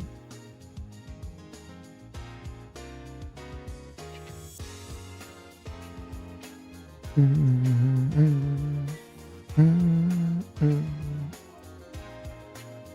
love Diverse System. I've listened to them for years.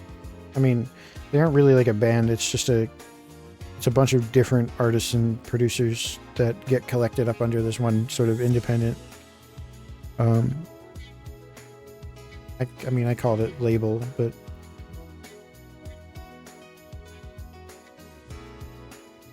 I think Zelda had some objections to that.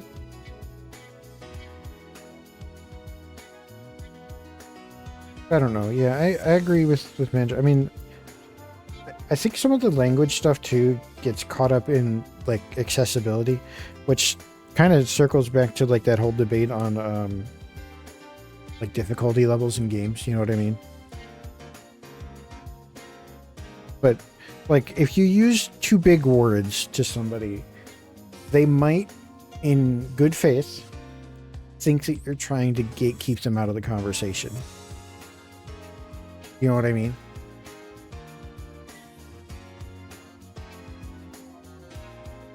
When really it's a skill issue, right?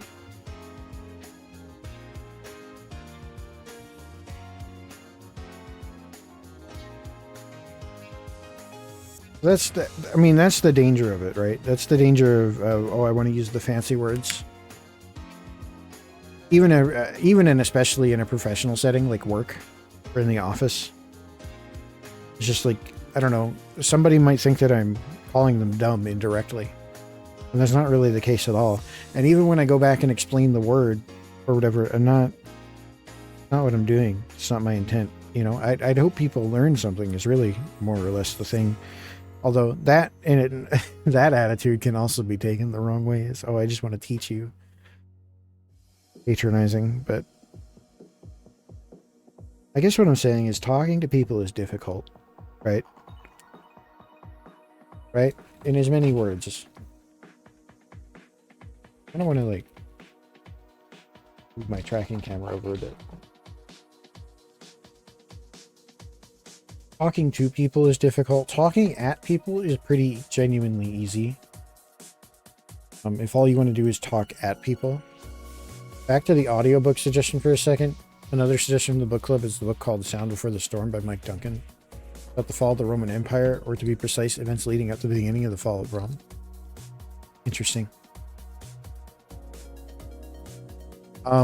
Not audiobook, but one of the books I've read most recently was Project Hail Mary, which is getting a movie soon, and do not watch the trailer for that movie.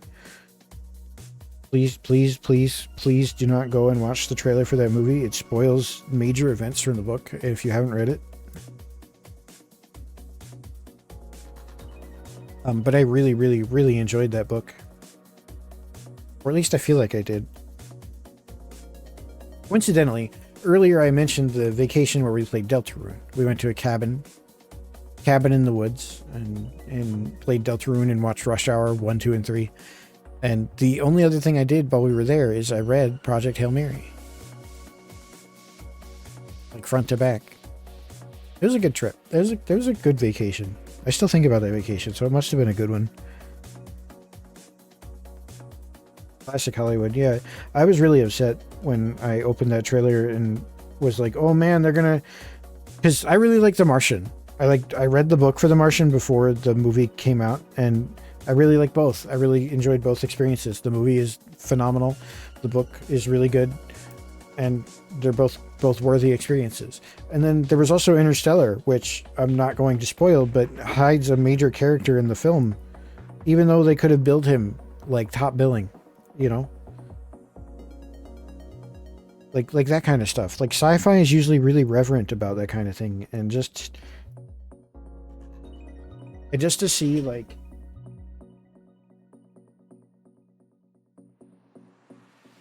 a movie trailer for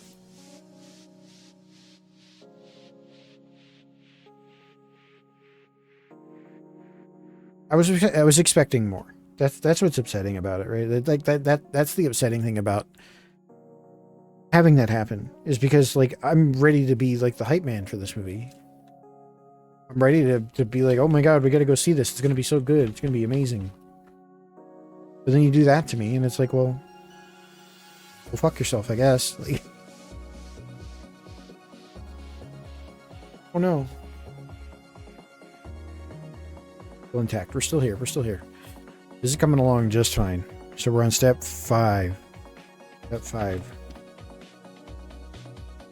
Make it easier to read here.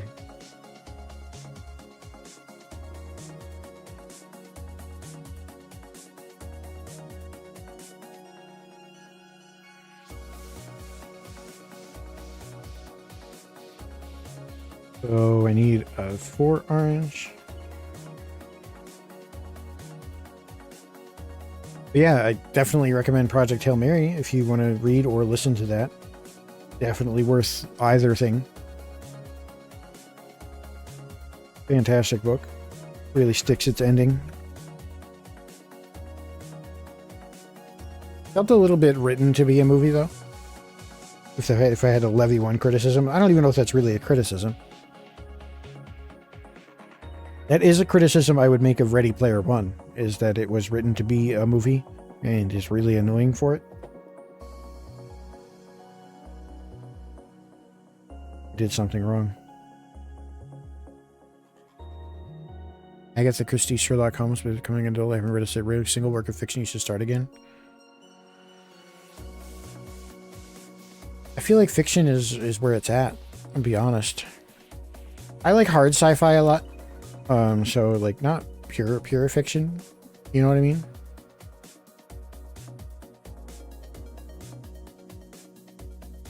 That's what Project Hail Mary is. It's very hard sci-fi. It's very modern space travel, like 2025 type space travel. Like if we had to do a manned mission right now in an emergency situation where they potentially had to travel a very, very, very long way, what would that look like? Also, thank you for checking in, Nomad. Ready Player One also marked when Loot Crate became garbage. It's very funny.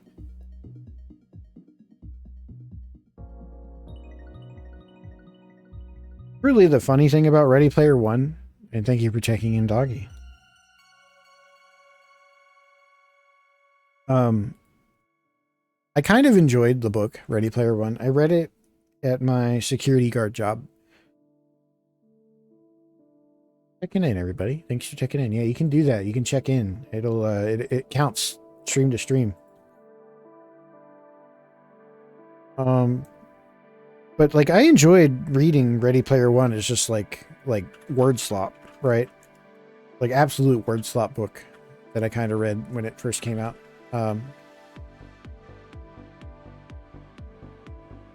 And I didn't like resent it for that. But I will say that the movie version is watered down even more from where that was. Like honestly, the original book has some. Thank you for checking in, Mr. Joe. I don't know. I don't want to give it credit where it's not due, but it definitely has some dystopian ideas that feel a little more than fleshed. Like, they feel fleshed out enough to be super, super real. Like, there's imagery from that book that I still think about to this day, like the stacks or whatever of just like trailers that people lived in. Like, that feels a little real. That feels a little feels a little bit plausible. Like the Jetsons house. Like, I don't think much of the Jetsons world building or whatever, but like them living in towers above the smog or whatever stuff I still think about. Fun fact about me, form of aphantasia. So when I read books, especially fiction, it's not like I imagine a movie plays in my head, but a timeline of events I remember. So when I watch a movie, it's like a whole different kind of experience to me compared to reading the same book. Shipping container homes are a thing. Yeah, yes to both things. Yeah. That's interesting. That's interesting. I mean, so I can get very vivid. I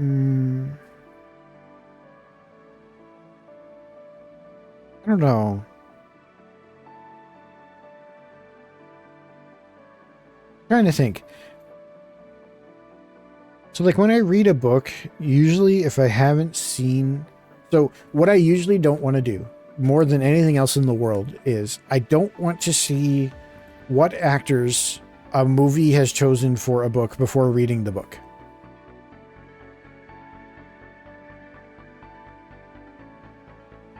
Like, I feel like that's always a mistake. I can't make my own character unless I go in without some personality gumming up the works. You know what I mean? Some actors have really strong personalities, and once I picture them as the character is just them. Unless they have some sort of other strong impression that I thought of first, right?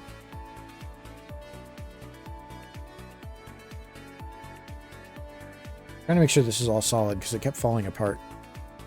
That's where we are so far. Be an idea. We're on step 6.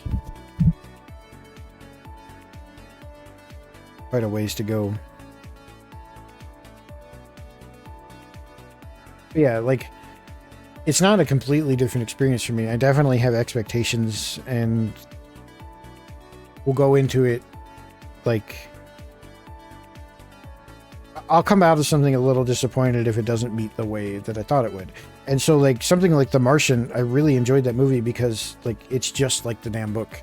Like that movie is how I pictured the book. And part of what helps that it also is, like, Mars, like, sci-fi, like not even sci-fi, like just hard sci-fi or just, like, real-ass Mars is pretty easy to picture in your head once you've seen it, you know? Right? It's just kind of red. It's just kind of just like shitty red desert rocks. It looks like shitty Arizona.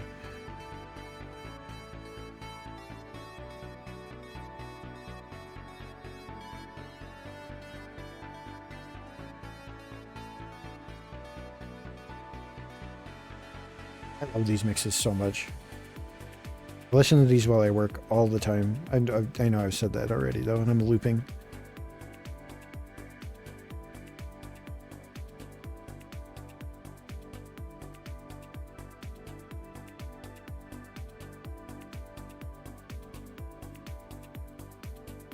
You know where I would listen to an audiobook for sure is like on a long car ride. If I ever took one like alone.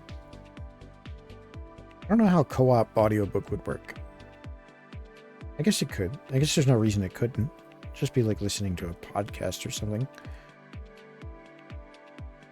Somebody to...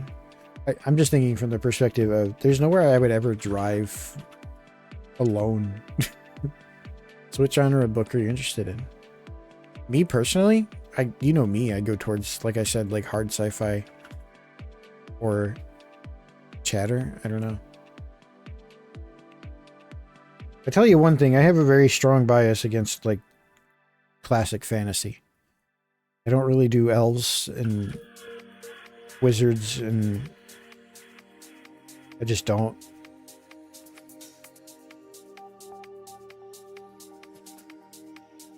I don't know why.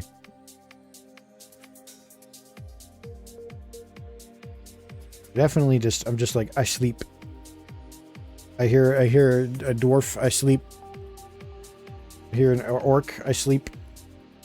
Elf, sleep. And what always drives me insane about those stories is that there's always fucking humans. There's always humans. There's always humans. And they're always some major player in the world.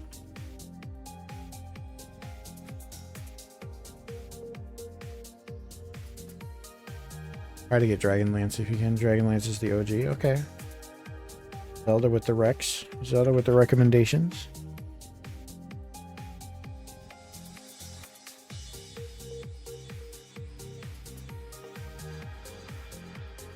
Anything prior to the invention of the steam engine, not your jam.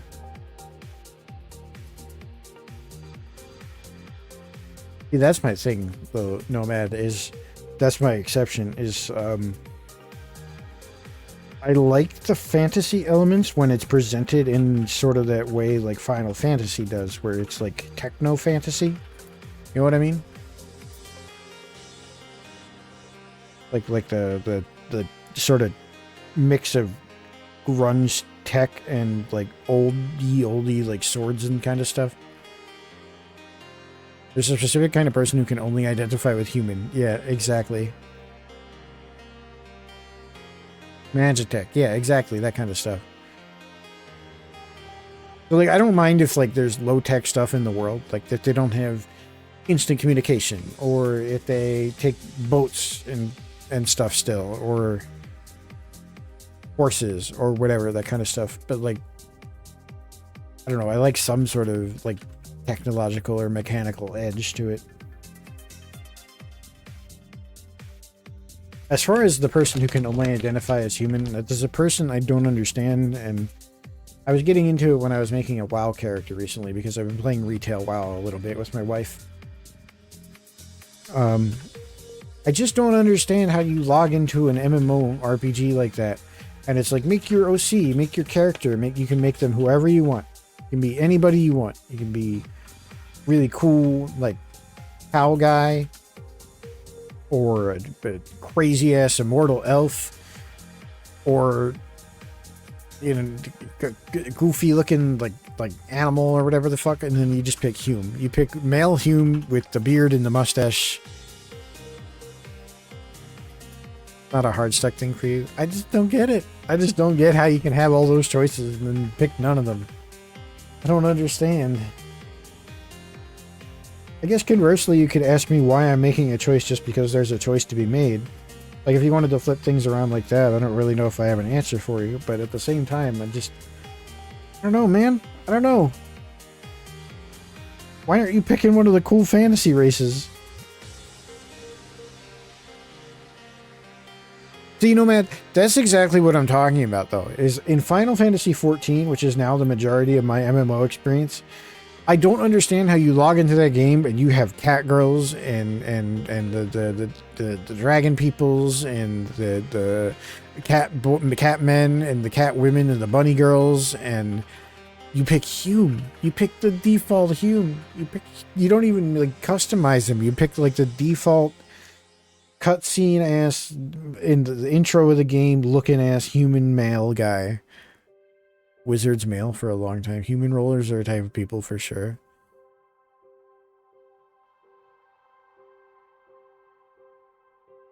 I mean, I always say it, like, I don't want to judge somebody for the way that they choose to enjoy their free time. But I just wonder. I just wonder sometimes, man. I just wonder, are you aware? Are you aware that there are cat girls in the game? Did you know?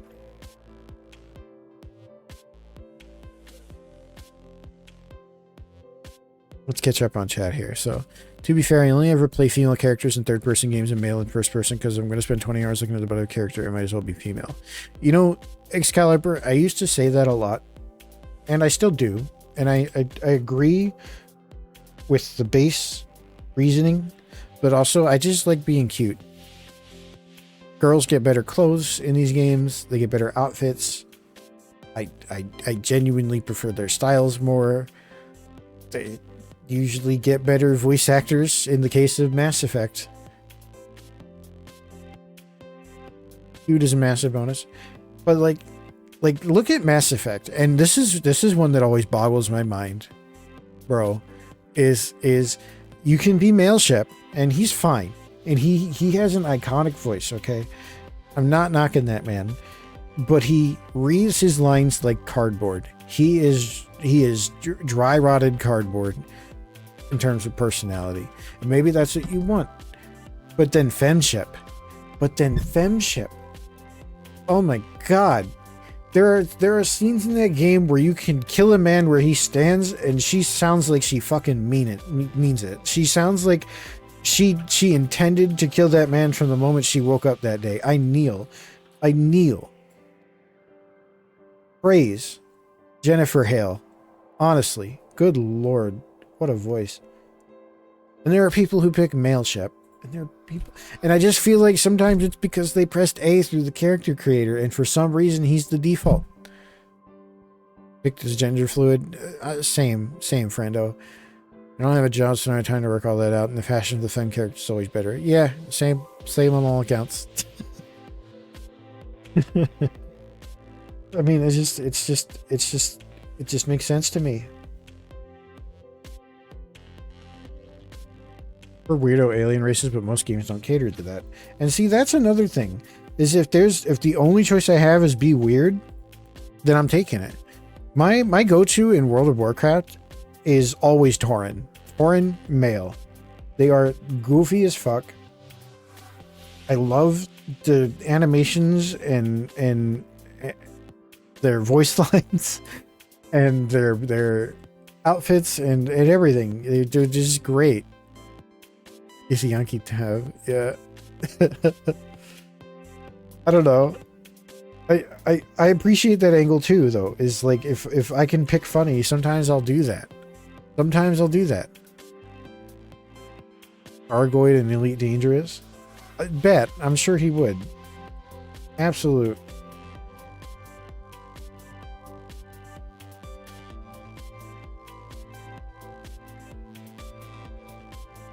But I mean, yeah, cute wins out. I'd spend a lot of time dressing up my cat girl in Final Fantasy XIV.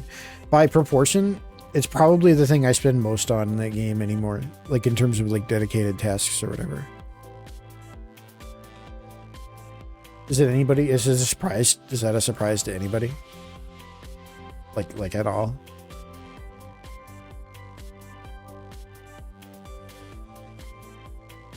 In fact, honestly, like my if we're really talking about this, like my model, my character design, like what I base my VTuber model on. Hey, it's ad time. Like one of the prompts that I gave them was my Final Fantasy character. Like this is all just extension of that. Like I've been dressing up this girl for like 15 years now. Like it's just here. Look at this scab art I got back. Check this out. How cute that is. It's just been dressing up my cat girl all the way down, guys. The whole time. Look how cute that is. Yeah, look. Hey, I'll just leave it there.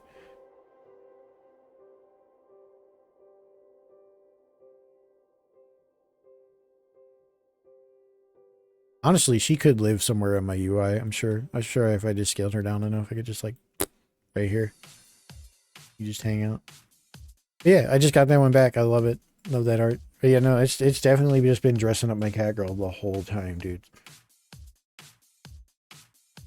I think I just need to pet. Yeah. Pet the cat. I love the character design that I got from like just some random person on Scab, honestly.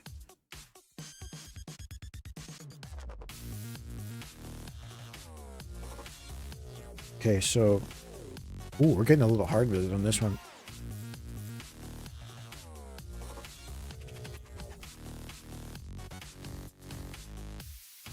I think right now I'm building Arcanine's tail. Channel looks like. I will say some of these steps are very, very unstable. This shit just loves to pop off. It's not like building in a very stable way. Who knows? Maybe that'll change. Maybe it'll change. Maybe it'll change. Getting pretty far along here anyway. Are these starfish? Are they starfish? I don't know what a thargoid is. Inquiring minds demand to know.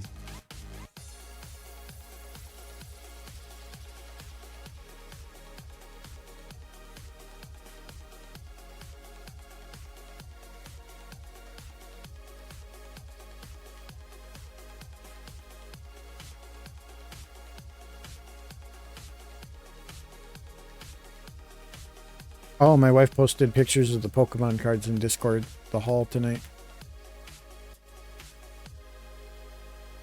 Building Legos now. Yeah, we're building Mega Blocks technically, but you know. I don't really think anybody cares about the difference. Alien starfish things. Okay. That sounds kind of manjo coded. I'm sure he'd prefer frogs though.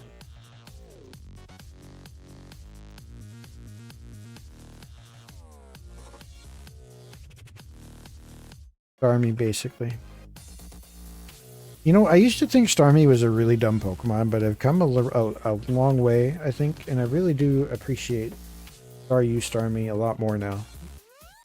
They're just kind of cool. Cool design. What a cute, cool Pokemon. Misty is very based. Starmie owns? Am I serious? I just didn't like how they sound in the English dub. Hiya! It's weird, man. Shit's weird. Diva Angels? You still don't like Starmie? I just don't like the way that they fly. That's really the main thing.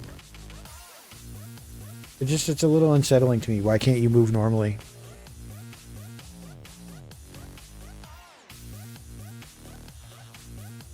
So it wants me to take one of these and one of these.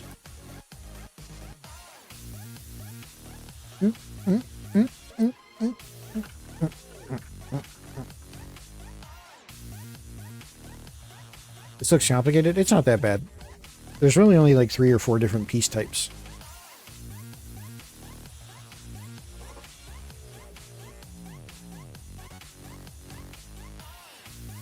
Step 10 was 2 pieces. It's kind of annoying. Step 11 is also 2 pieces. Kind of annoying.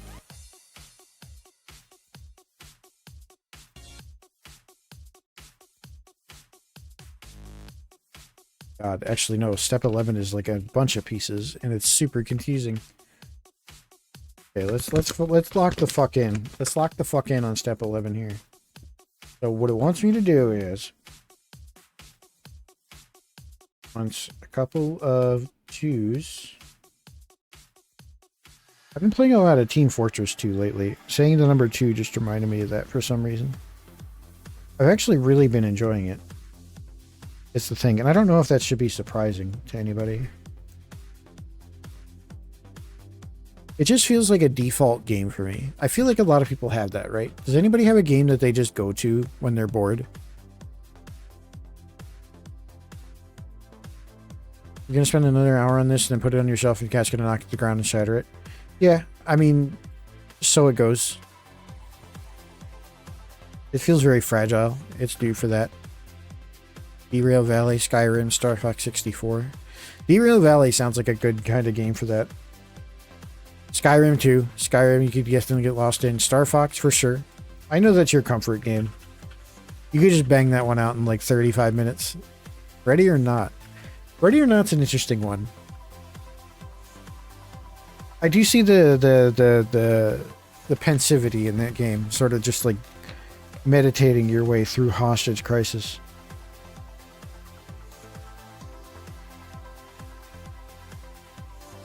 American Truck Sim. I could see that. That's a good idle one. That's definitely a good idle game. SnowRunner also good for that.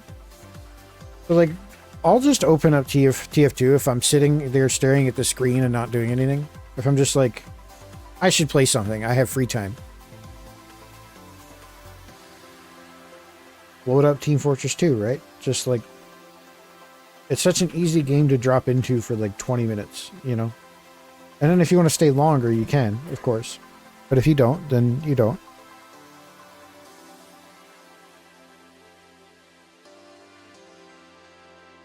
I was thinking about Roller Coaster Tycoon as well. I don't know if you guys would be interested in seeing it stream for that.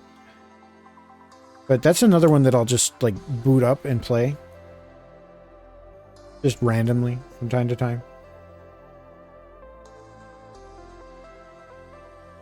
TF2 is really good for that. Yeah, yeah. Team Fortress 2 is... I don't know. It's just timeless. It's pretty much always there, right? It's just reliable. If that game ever weren't there, I don't know what I would do. It's just been such a constant in my life since it released. The whole orange box, honestly. If you really think about it, like what a release. Roller Coaster Tycoon 2 co-op. Yeah, I was thinking about that too. It's because there's the RCT2, Open RCT2 project, which has the co-op. Either that, or I saw there was crowd control. But I don't really carry the numbers to like have like an audience fuck with me enough in that. But you know, like maybe that would be funny on its own though, is if I like get real focused in and comfortable on a park, and then somebody drops like a fucking nuke on it. That might be funny too.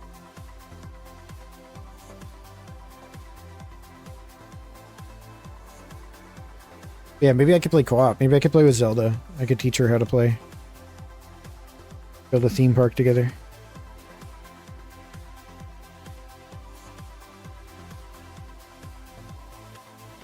Every single game, Roller Coaster Tycoon 2. You ever play that? You can try, do scenarios. Yeah, I could like coach you through scenarios. It's not, it's, so the thing about Roller Coaster Tycoon and what I was about to get into is that the beauty of that game is that it's really not complicated. Also, I just chipped a nail, which is kind of annoying.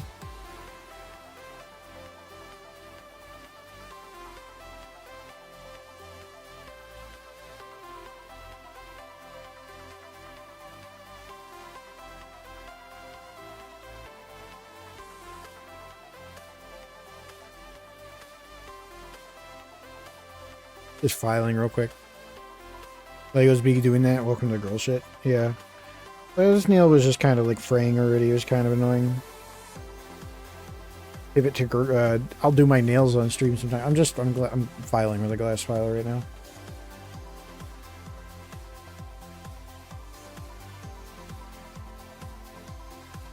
Not as many as Roller Coaster Tycoon 3.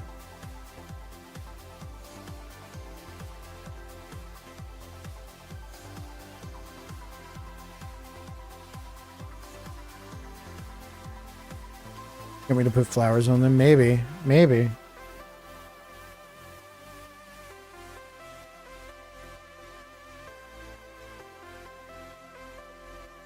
My favorite color to do my nails is yellow, and my least favorite nail polish color to use is yellow because they all come out fucking runny and need like 9 coats, and I hate it. I've complained about it before. I'm just trying to get this down so it doesn't chip again. There's like this annoying like fraying going on this thumbnail. It's stupid.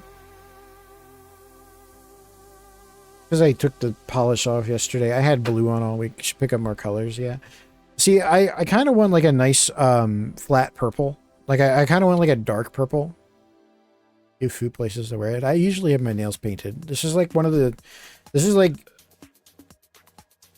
the 2 days a week that I usually don't have them painted are usually like Sunday and Monday, just because like I usually take it off on Saturday and kind of let it rest, right? I try to go at least 2 days every other week where I don't have them painted. Like a midnight purple. Yeah, I have like a blue that I really like that has purple shades in it, but I also just want kind of like a flat purple. Whether it be like a light purple or a dark purple, maybe even both. Hold on, let me keep doing this. I got distracted. Fixed it now. It's not chipping anymore.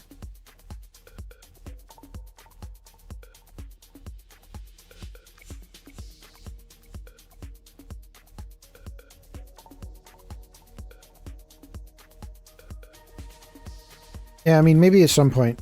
Um,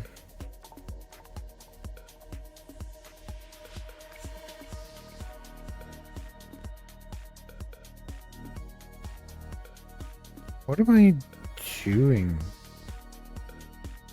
Oh, I see. I should start from the top. I should start like this.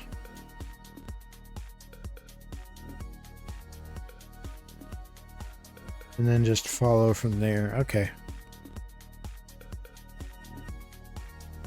Oh, I should show you guys what Elguno sent me too for my birthday. This shit was so cute. Oh my god. What killed me about it is like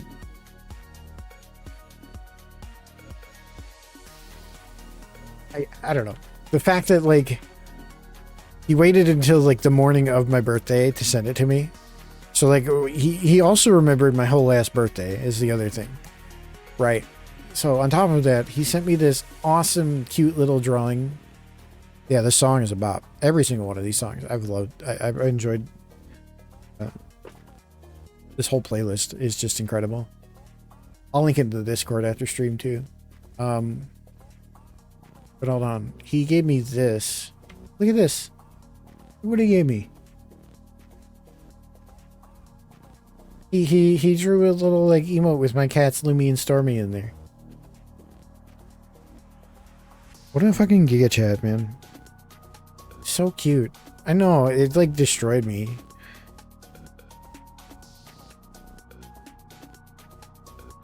Yeah, it's great. What a thoughtful gift. Oguno's a real one. Got that dude out.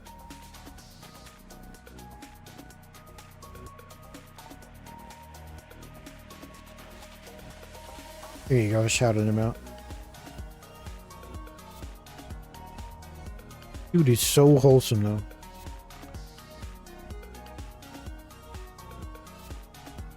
I'm telling you, this is perfect focus music. This is definitely like Lego building music. And you know, I'll show you. We're not going to do it tonight because this is honestly taking enough time as it is, but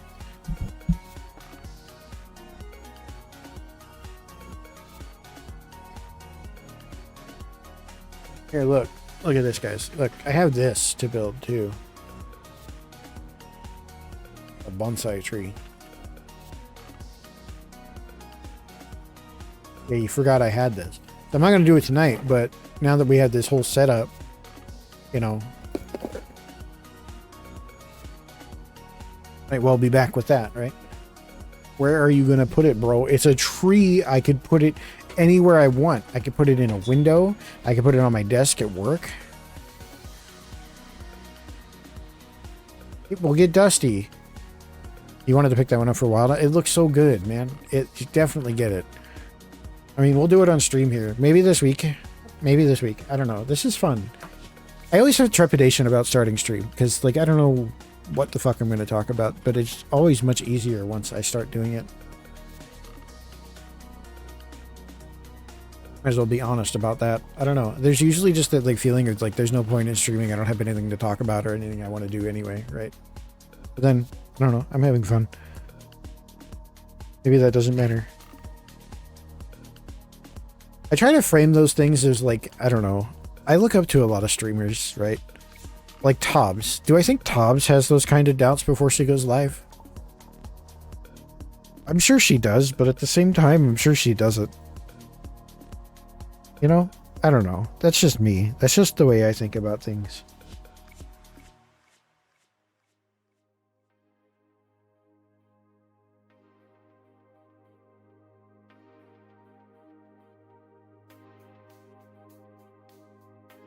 Let go. Press A to let go. I mean, yeah, you gotta let go at some point, right? I mean, you can't be... So, like, part of the whole streaming thing, and I was trying to explain it to Vanilla the other day, is sort of just like... If you aren't your number one advocate, right? You can't expect other people to be for you. Advocate is kind of... big man, right?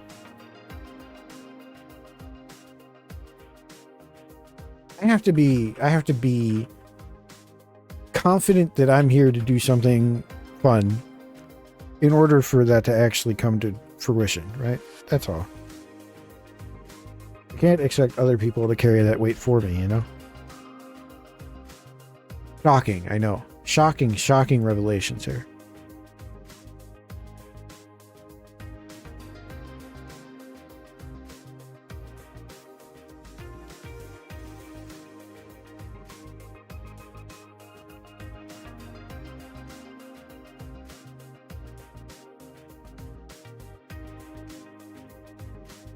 I tended to give, I think so some of what I don't know, how do I even word this? I think people have a tendency to put certain streamers on a pedestal anyway, so I try not to do that, is I guess what I'm saying.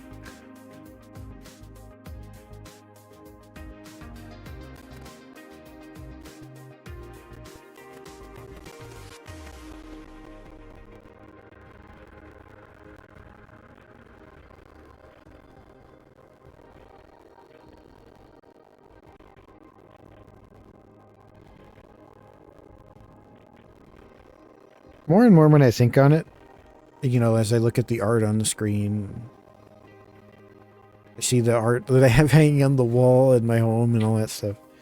I think I definitely want to get a full model of this design. I think I do.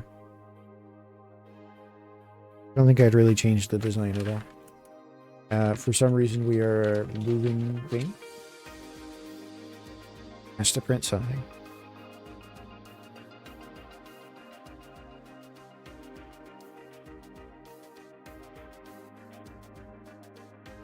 He has to use the printer. Has to use the printer. She has to use the printer.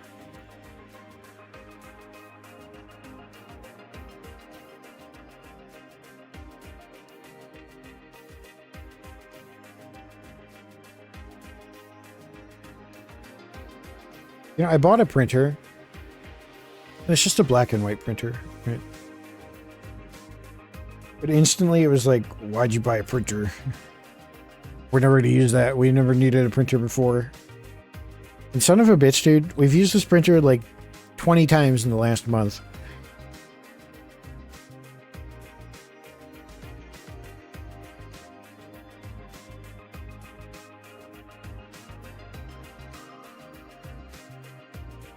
Trying to keep the build up on the desk, but it's a little hard with these tiny ass pieces.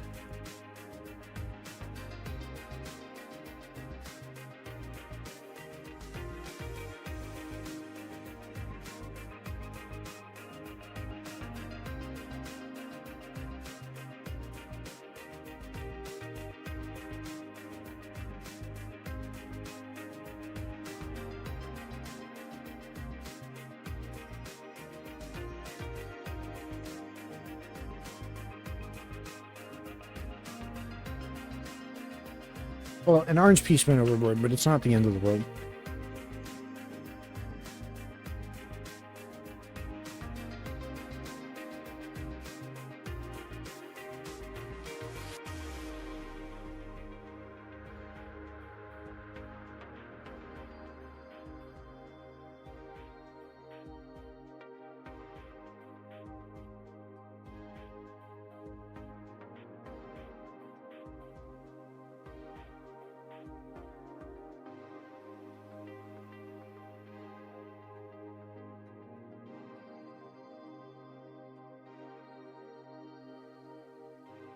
My long ass nails are not helping with the build here at some points. That's my only struggle right now. It's just because these pieces are so small. They're kind of big hands, to be honest.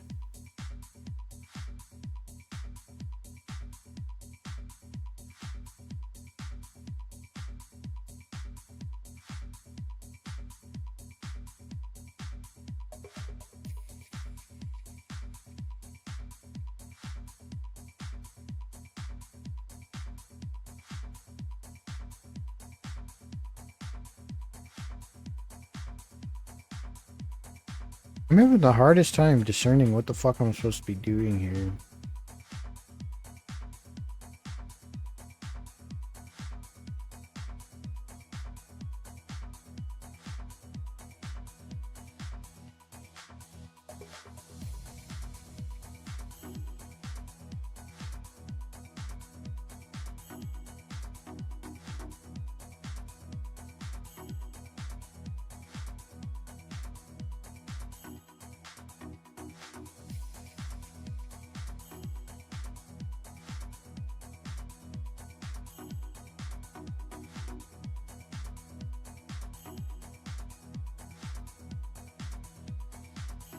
I'm not on camera. Yeah, sorry.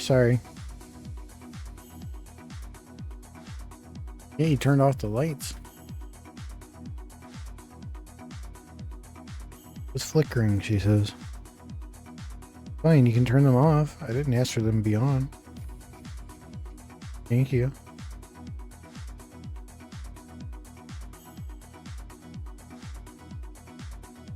Ghosts. There are many ghosts in this house.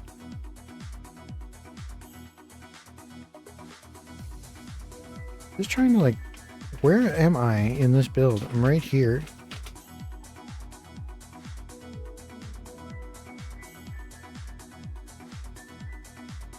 These go here. Like so. And these have to go here.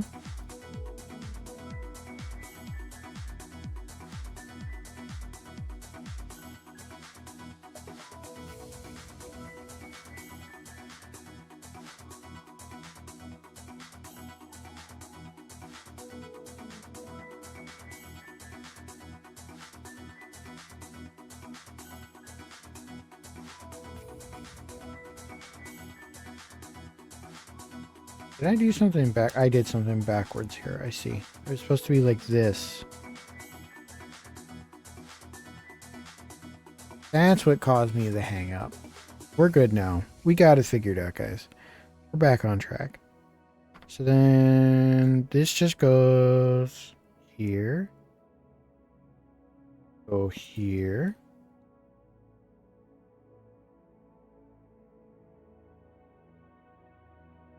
Great. Okay. Just a little hiccup because I messed something up. That's all it was.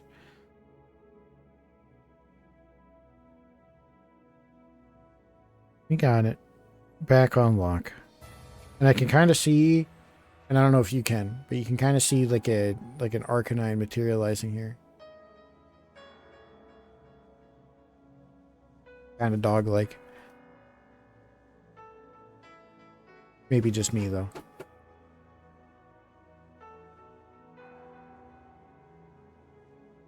I guess we are kind of building the head right now. So starting from...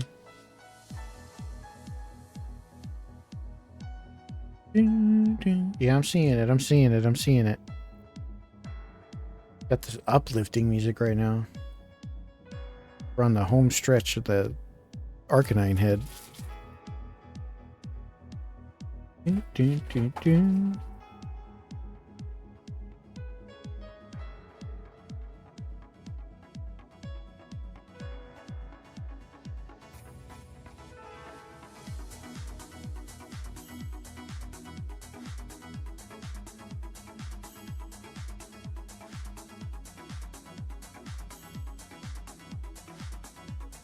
This is some like Tetris effect type music.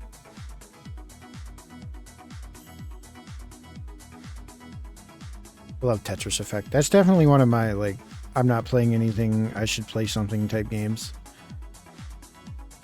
It's been a while since I've gone to it though.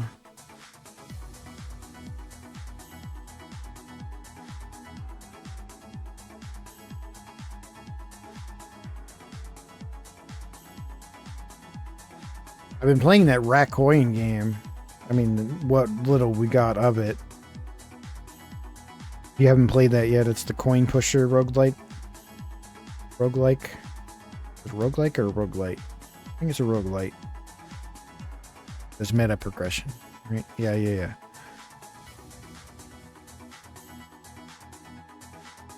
It's really fun.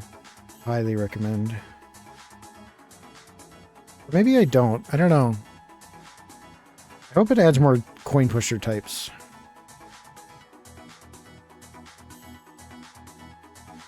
I'm a fiend for coin pushers. I fucking love the ones at Dave & Buster's.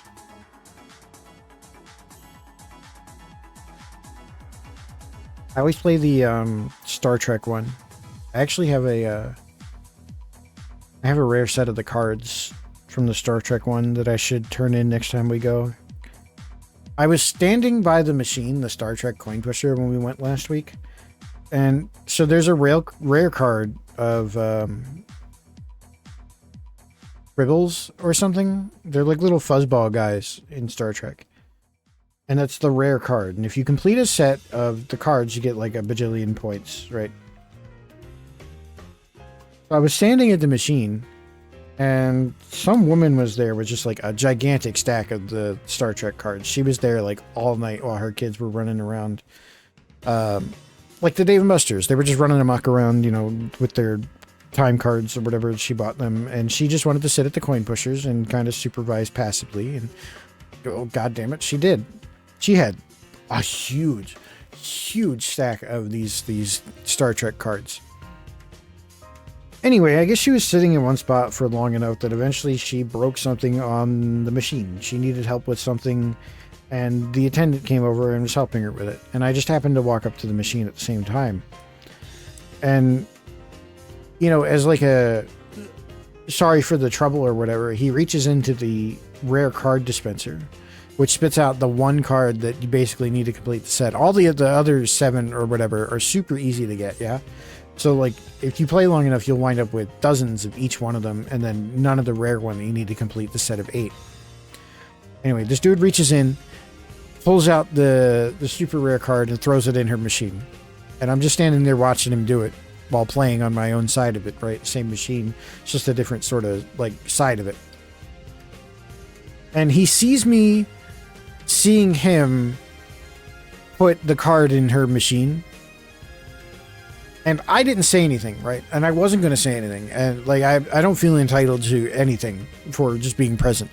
But he just kind of, like, looks at me, nods, reaches in, pulls out the rare card, and throws it in my side of the machine, too. And so, like, yeah, of course I'm going to play. But doesn't this woman, by the way, doesn't this woman see him do that? And she goes, huh. She like gives like a scoff. She's like, huh.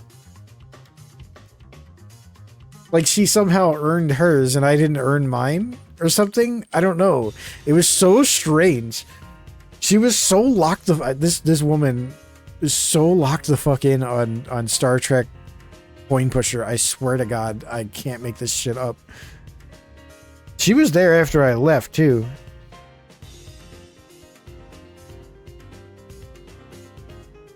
Gave me like the huh.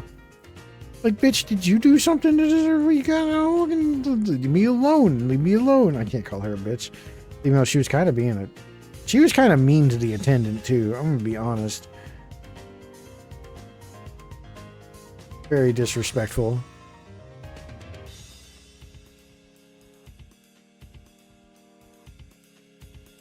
Anyway, I finished the complete set of the Star Trek cards. And that's a bajillion points at Dave & Buster's, and I need to bring it back with me next time and turn it in.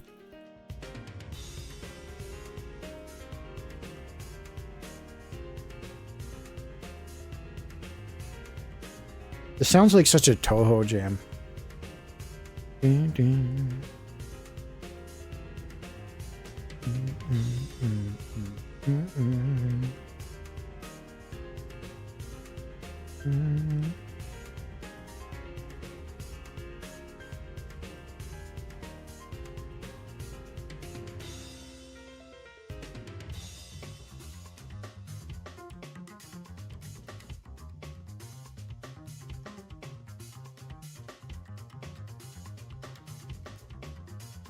Never been to Dave & Buster's. Are they like round one? I think round one is better than Dave & Buster's IMO, because round one is more like a traditional arcade. Dave & Buster's is similar in concept, where it's like a sort of like they serve mediocre food, and mediocre might be strong for it. Oh, I'll show these off on stream. Yeah. They serve food and they have like an arcade there, but it's not like a traditional arcade. It's like the new age kind of arcade type stuff where like you know, like they have minimal crane games, like maybe 1 or 2 tops, and everything is for coins and tickets or whatever. Like the tickets are what you get, but you don't get actual physical tickets. They go on the ticket card or whatever. So yeah, similar to a round one, similar, but I think a round one is more like a traditional arcade IMO, just from the fact that they have like actual crane games and get licensed sponsorships and stuff like that. All the good games that they are. So ours doesn't really have a problem with the games being broken. They do have a kind of shitty selection, I'm going to be honest. Like the floor is a bit small compared to some of the ones that I've been in, especially back in Philly. But they keep things pretty well maintained. And it is my experience, though, at other ones in the past where, like, just, like, 10% of their games are broken. And it's all the ones that people want to actually play. I agree. But ours doesn't have, like, the selection that I like. There's actually this YouTuber I watched. His name is Arcade Matt. And he literally just goes to Dave & Buster's half of his videos and has, like, a challenge. He'll just be like, I'm going to try and win this... I'm going to try and win the SpongeBob air hockey table for less than the retail cost. Can I do it, goobers? And then he'll try and do that. Might be dated, but every co-op shooting game at the machine gunners has one device broken.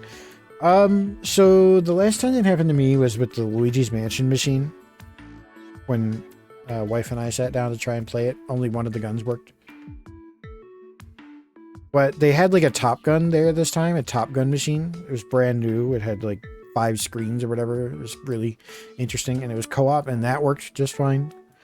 There was like a Terminator one they had for a while that worked just fine, usually. I do know where you're coming from. Yeah, traditional Dave & Buster's fashion is like to have the popular machines are just worn the fuck out.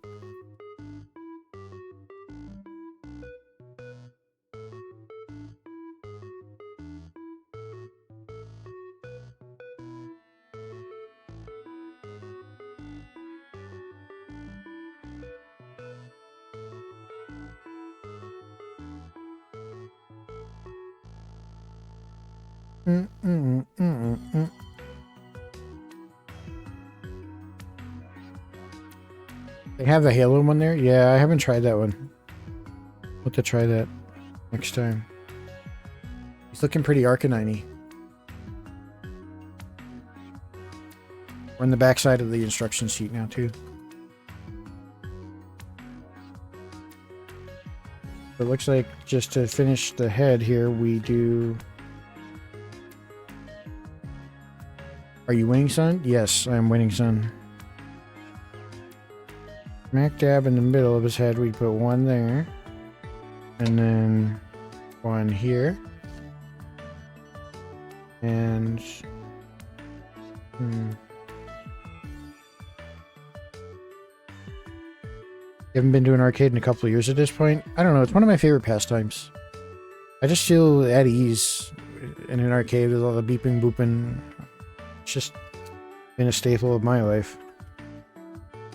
We have a few near us that we like to go to. Dave & Buster's we try to get to pretty regularly because they just have the half-price Wednesdays, and it makes for a good time, good economical time, because, like, I don't know, I'm never going to buy plushies for myself, but if I can win some for playing some games for a bit and enjoying myself, then, like, that seems like a win-win, you know? Good time, good way to spend some time.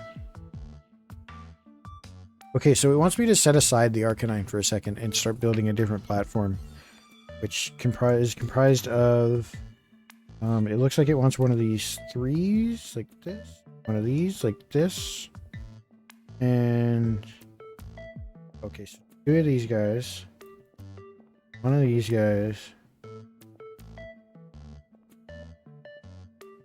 get oriented somewhat like this.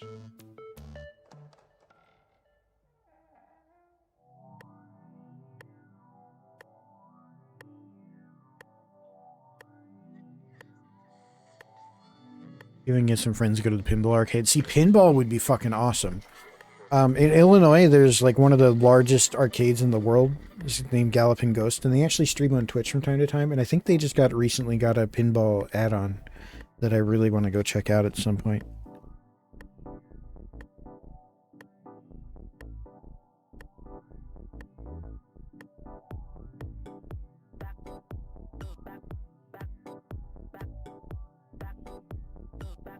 Galloping Ghost is really cool. It's like a... Ever see that pinball emulator? No, I haven't. I'll have to check that out. You mean like the old style pinball? The Windows 95 game? That's what I think of when you say emulator.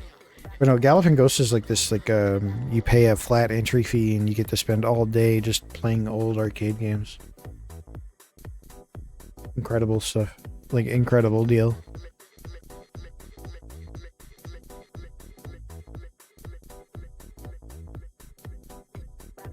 Yeah, this is another one of these unstable pieces that I was talking about. Only $25 for the day. Yeah, incredible. Incredible deal. Beat that. You can't.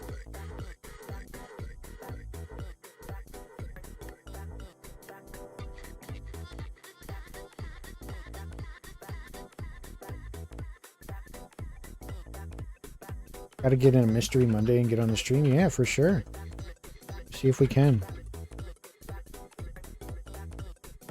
Yeah, Mystery Monday, they, I love shmups too. Basically, they try to add an arcade game every week, and they'll have a competition for whatever game they add, called Mystery Monday.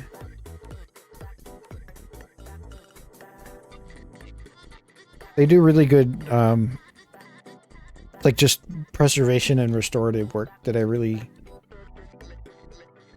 More so than ever, I find that stuff to be really important. You know? I don't know. Just kind of blabbing, but... Being that somebody out there has the know-how, the dedication, and the time to take care of something that's really important to me is just really nice.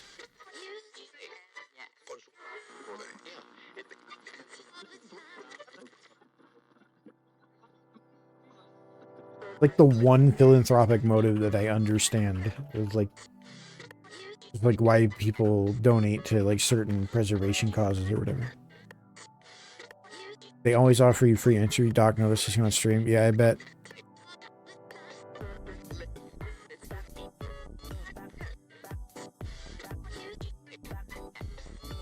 So it just had me build this really unstable piece and I don't get it.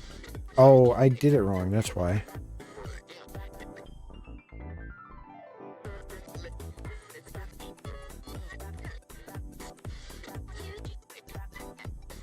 You pog a lot? Yeah, you know, we all pog down here. I'm always pogging. That's my secret cap. I'm always pogging.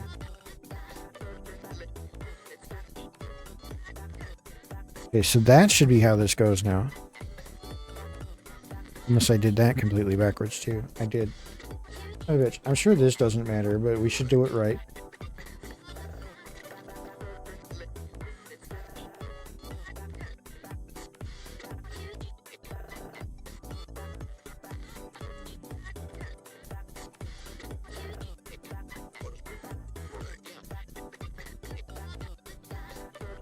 That's some kind of zoning out with the music anyway. Street Fighter cabs are lined up by release. It's like a library anyway. Yeah, no, I mean, that's what I really like about it. It's just that, I don't know, there's a lot of care that has to go into making sure that stuff gets preserved correctly, and they seem to be putting in the work. Not an easy undertaking. Sometimes they're, I don't know, basically chasing down something that doesn't exist anymore, or the people who knew a lot about it no longer are alive.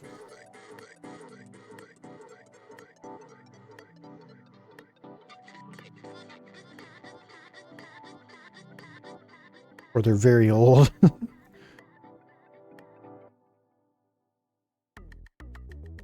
don't know, sometimes when you read these stories or see, not just speaking about like Galloping Ghosts anymore, but just in general, but I got you a link to the pinball shop. I'll check it out, Mr. Joe. Yes, thank you. Appreciate that. I love pinball. But I watched a documentary. Well, it's not a documentary. It was just a YouTube video. I like giving them credit where it's due, though. But it was a YouTube video about a guy who wanted to preserve the biggest CRT TV ever made. It was like a Japanese CRT, maybe content, then you'll have to check that out.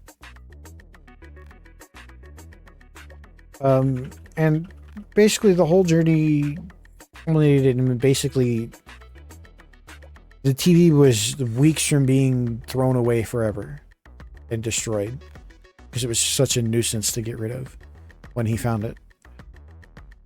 And it's just interesting to me to be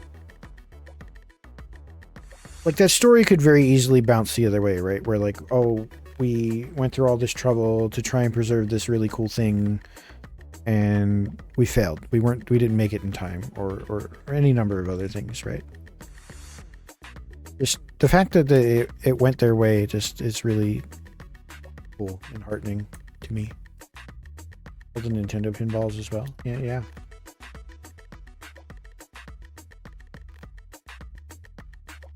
The broader point I was trying to make is just that, like, preservation with games is just like anything else, right? Where it's like, you might be too late, right? You're too late for something every day. Some rare thing or another is being lost to time. Kind of crazy shit.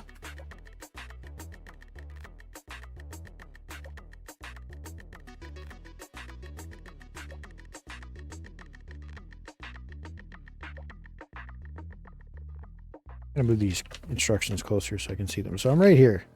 This is where I'm at. 21. Which means we have 9 more steps. And it's kind of looking like we're getting to the end. You know, the pieces are dwindling here. I think there's some extras. Although maybe not. Maybe not.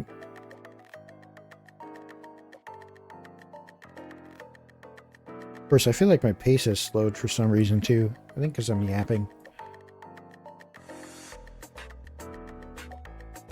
Woe is me. Yap supreme.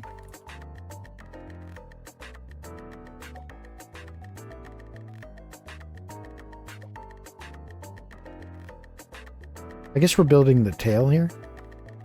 That's kind of what it seems like. Saw that video. Yeah, it's a good video. It's a really good video. It was making the rounds. But you know what I'm saying though? Is like,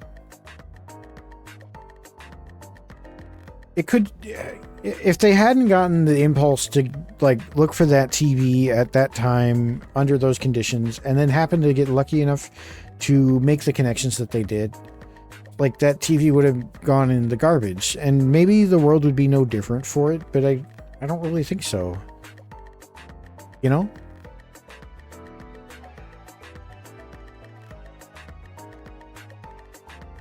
I think remembering how things used to be is important.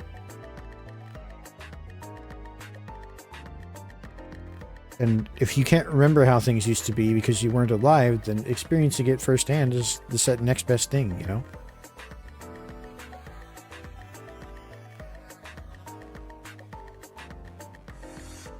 Okay, so this wants me to now make another independent part, which I'm going to do here. And it wants this to be on the underside. I wish it would just flip the instructions over rather than... It's kind of stupid, right? So, just to show, 24 is what I'm inventing right now. Is rather than show me that on the underside of this, it wants the 2-piece to be in between these two sort of T's, it's showing the line that originates from the middle peg of the left T-piece. Do you see what I mean? It's really stupid and unclear until you know what to look for.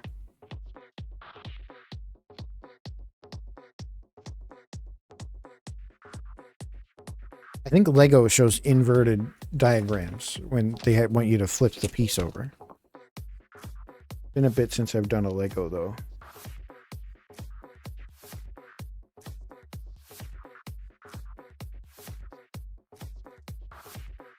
Now it wants me to do this. And E-piece here. And a 4-piece here.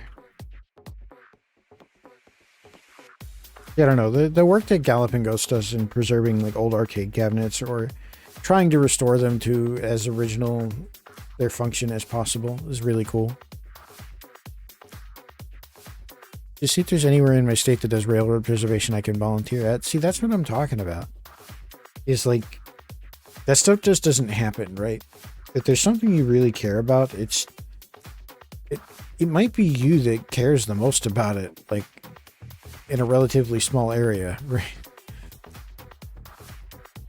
But you know what I mean? Is like, the people who are important in their fields, or applies to a lot of things, right? Like streamers or experts or any sort of appeal to authority or whatever, right? People become those authorities by dedicating their time to their crafts. You know what I mean?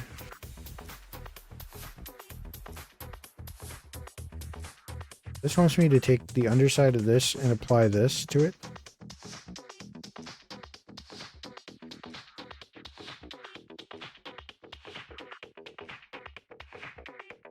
So.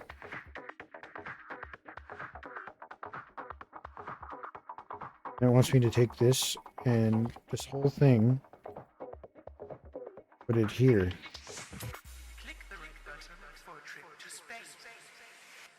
Now he's looking very Arcanine-y.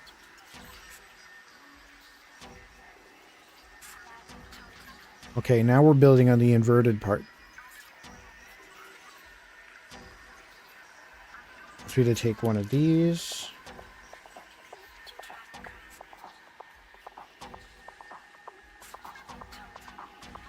Turn the body over and put this here. Okay.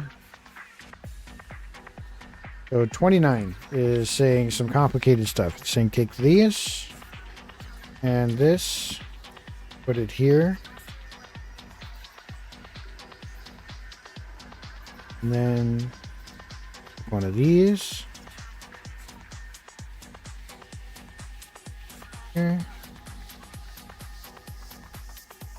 here,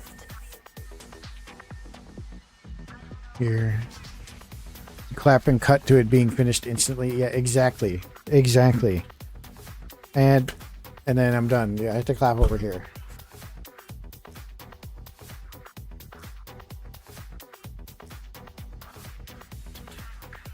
I'm almost done. I'm enjoying it. Probably would have taken a break by now if I were left to my own devices, but all the same, I probably wouldn't finish it either. Be sitting here half completed, and then at some point I'd come back to it out of obligation to finishing it, because I can't very well just take it apart and put it away and waste all the time that I spent on it, right? Oh, the ways we trap ourselves in mind loops.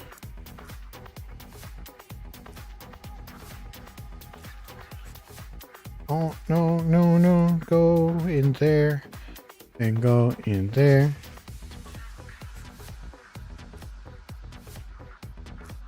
That's leg number 1.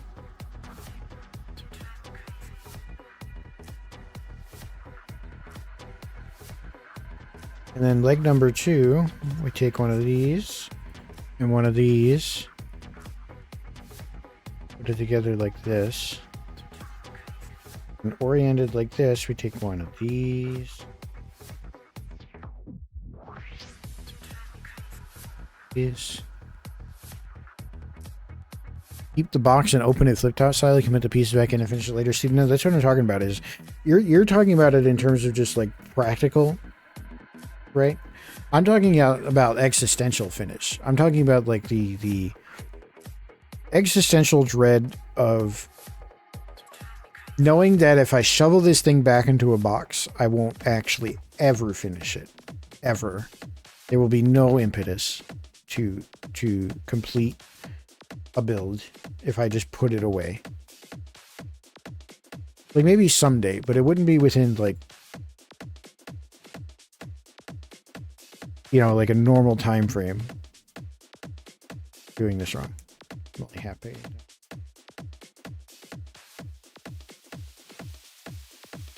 Yeah, I'm just talking about knowing the enemy, you know, knowing yourself, who is the enemy.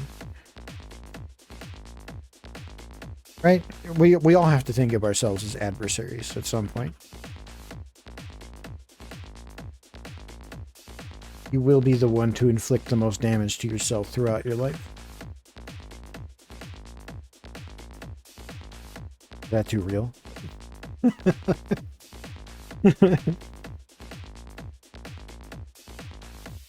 Okay, so then from here, need a 4 stamps like that. Another 4. Yeah, facts. Truth bombs.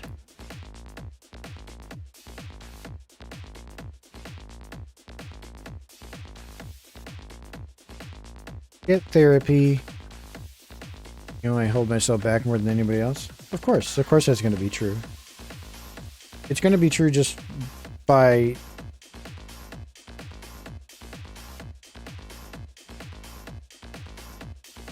so gosh, how do I explain this without getting political? You are more likely to be hurt by falling off of a ladder if you own a ladder. Is that clear? Does that make sense? It might sound like a pretty... It might sound like nothing, right? Like if you just think about it, just the way I said it. But really think about it. Really think about it, right? You are more likely to be hurt by a ladder if you have a ladder in your house, right? So what I'm saying is just that, like, you are the ladder in this situation. You are always present in your life. That is the one thing that you can't escape, right?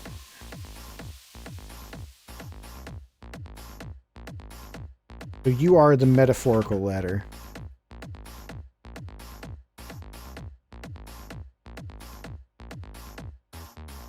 You are the the common denominator in every situation in your life that you encounter.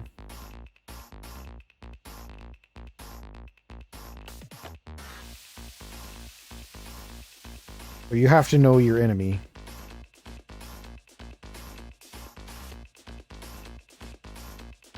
Get ahead of yourself and not shovel incompleted Lego projects back into the box, knowing full well that they'll never be done. Okay, so it's saying flip it over like this. Take this leg we just built.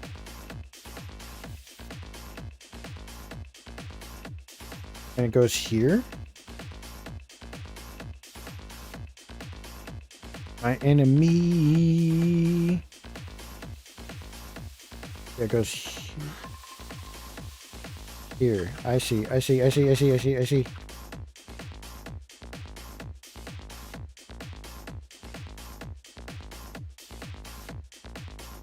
The fitment on these blocks is so bad, by the way, compared to like Legos. Not really surprising, but like even when I'm doing it right, it doesn't really. They slide around a lot. But sometimes things don't really fit the way they should until you mess with that.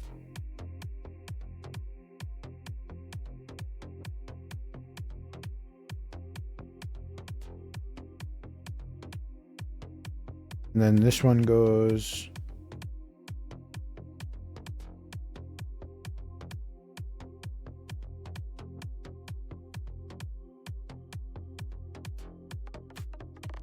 looking very Arcanine. Very demure, very stylish. We just got to build the other two legs. So, we take this. It goes into here, like so.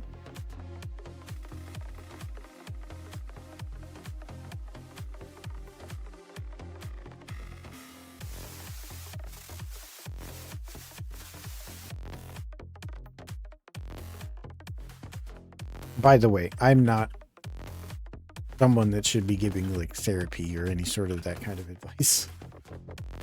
Not at all. No. So don't ever listen to what I say or any of that stuff.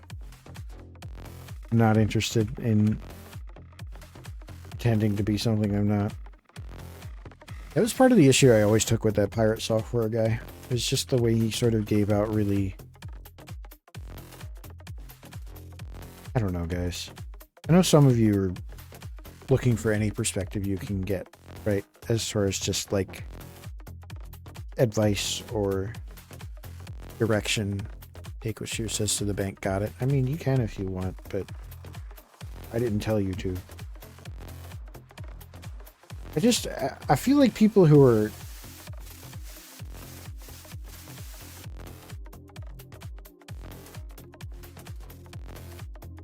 give very absolutist advice. Yeah, that's kind of what I mean. Is I don't like confident advice, if I can be honest. I feel like the more confident that somebody is in what they're telling me, the less they should be believed.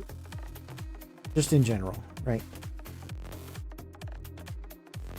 Especially for matters of like mental well-being. Right? You know what I mean?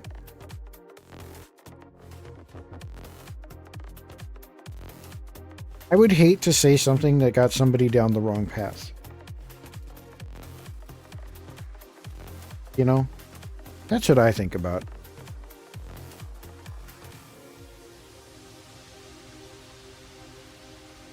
Perhaps a bit too much. Maybe too much.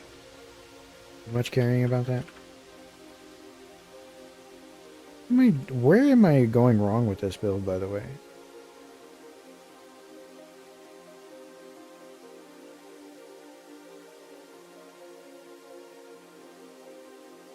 Shit went way wrong, way back here. I think that's fair.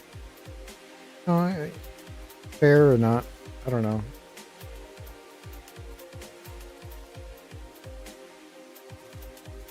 Kind of thinking out loud.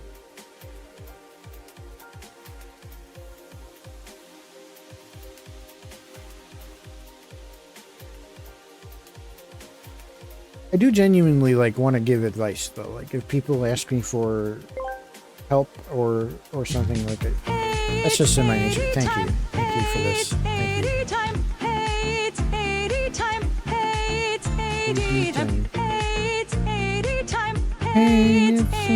Thank you. Time.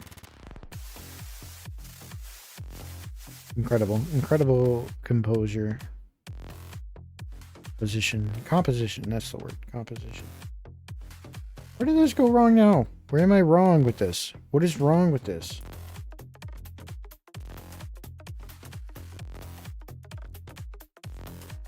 Hey, it's AD time. Hey, it's AD time. I see where I'm going wrong with this. I'm going wrong with this because it combined two steps into one.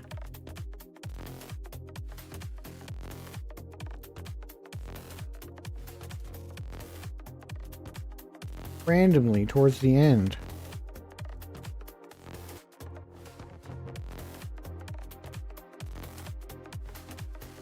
It's AD time.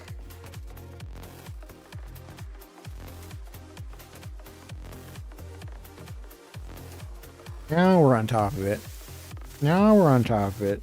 Now we're getting to Arcanine.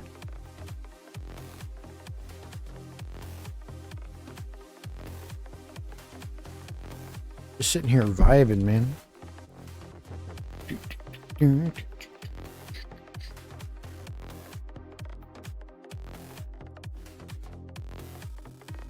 Very enjoyable, very highly enjoyable.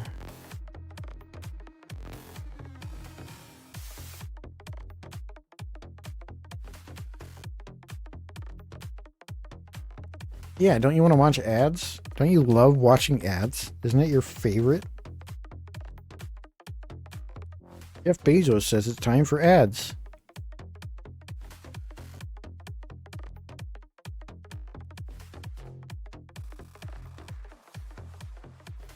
I think of that, what was it called? That, comedian guy who sings, what the fuck was his name? The one where he's inside. It's literally called Inside. But he has the one song where he's Jeffrey Bezos. Jeffrey Bezos. You did it.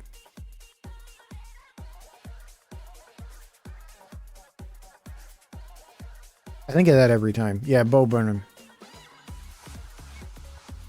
Love that one.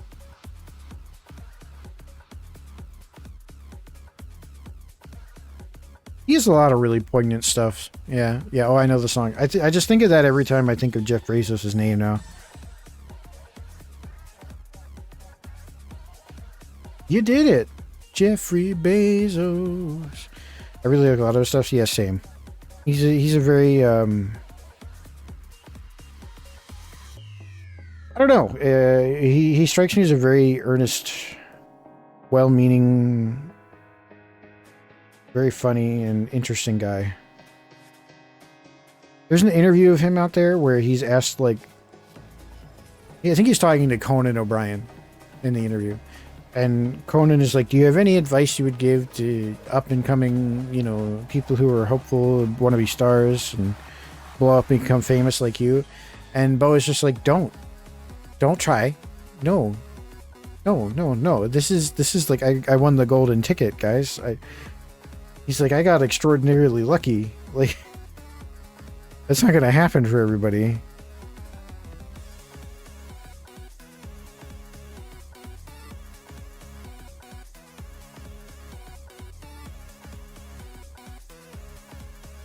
Which is a commendable and respectable and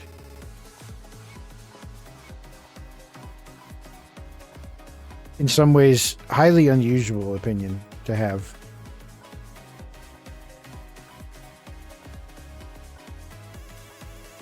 Even though it's sensible advice. I don't know.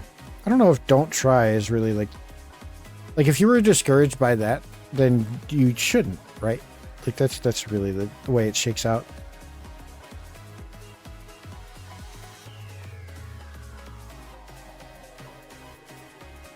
I really like the one that he did, the like Kanye West style rant that he did. Another really poignant one of his.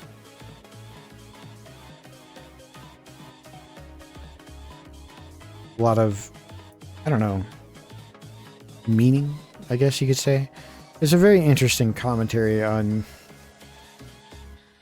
the parasocial relationship that an artist has for their fans.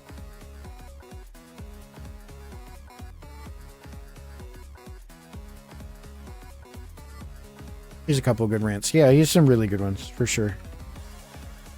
I mean, all of Inside was really good. That hit at just the right time and just the right way. I don't know about you. I feel like everybody who was there for that will agree. But there wasn't really much for entertainment at the time either, so it really helped with that.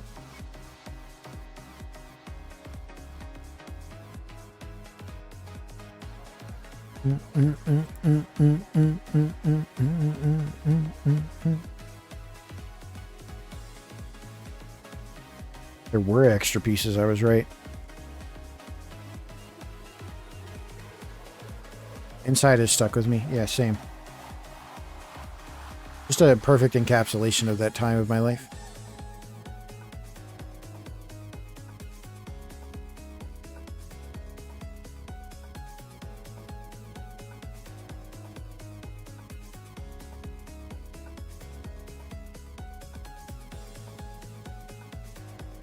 Look at all those extra parts we have.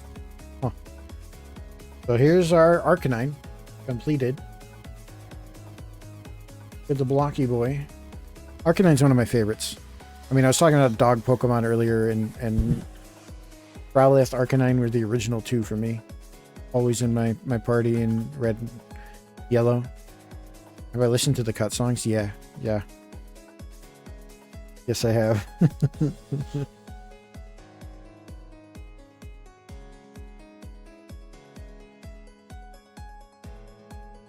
Yeah. Good stuff. It's been a while since I thought of that whole production.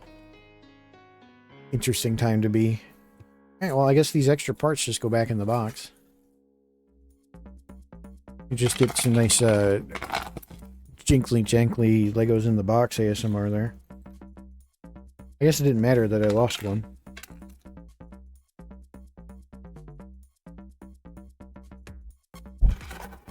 There you go. That was Nano Block Arcanine that I got from Mixula. Very enjoyable. We opened a lot of Pokemon cards today. Oh, my wife brought these over to show. Here, look, I'll show you guys these. I did Perler art. We had these floating around the house. There are a few more like them, but I did these Perler arts a while ago. I actually have some hanging on the wall that I'll take pictures of later too that are much bigger. They're like Toho characters. Yeah, I have a little Pikachu and a little Ash. A little red. I guess it's red, it's not Ash. Cool. We could do Perler art on stream sometime too. I could even do requests for that. I really enjoy those. It's been a long time since I've done them. But yeah, thank you for hanging out for what has been a longer one for me. 3 hours. Look at that.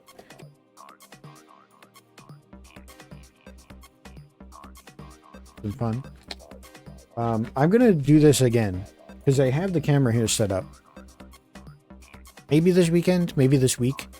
I do want to do the bonsai tree that I mentioned before. We have the Lego bonsai tree. I also have a white glint, like a what do you call those? Gunpla, like a Gunpla set.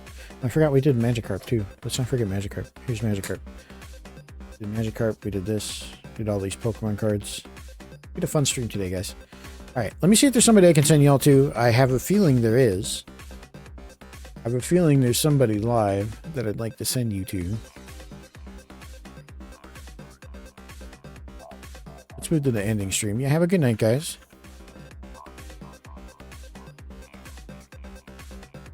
Might as well show this off, right? You think Enna is live? I was thinking the same thing. I think y'all are gonna go say hi to Enna.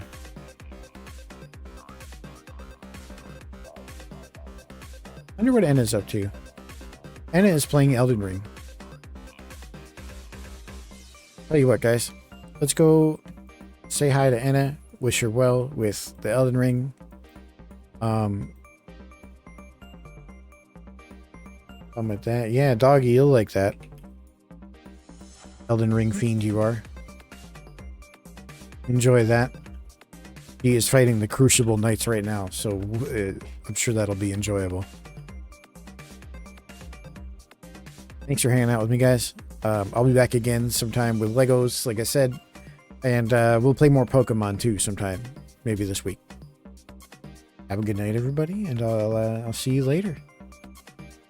Bye-bye. Get out of here. See ya. So long.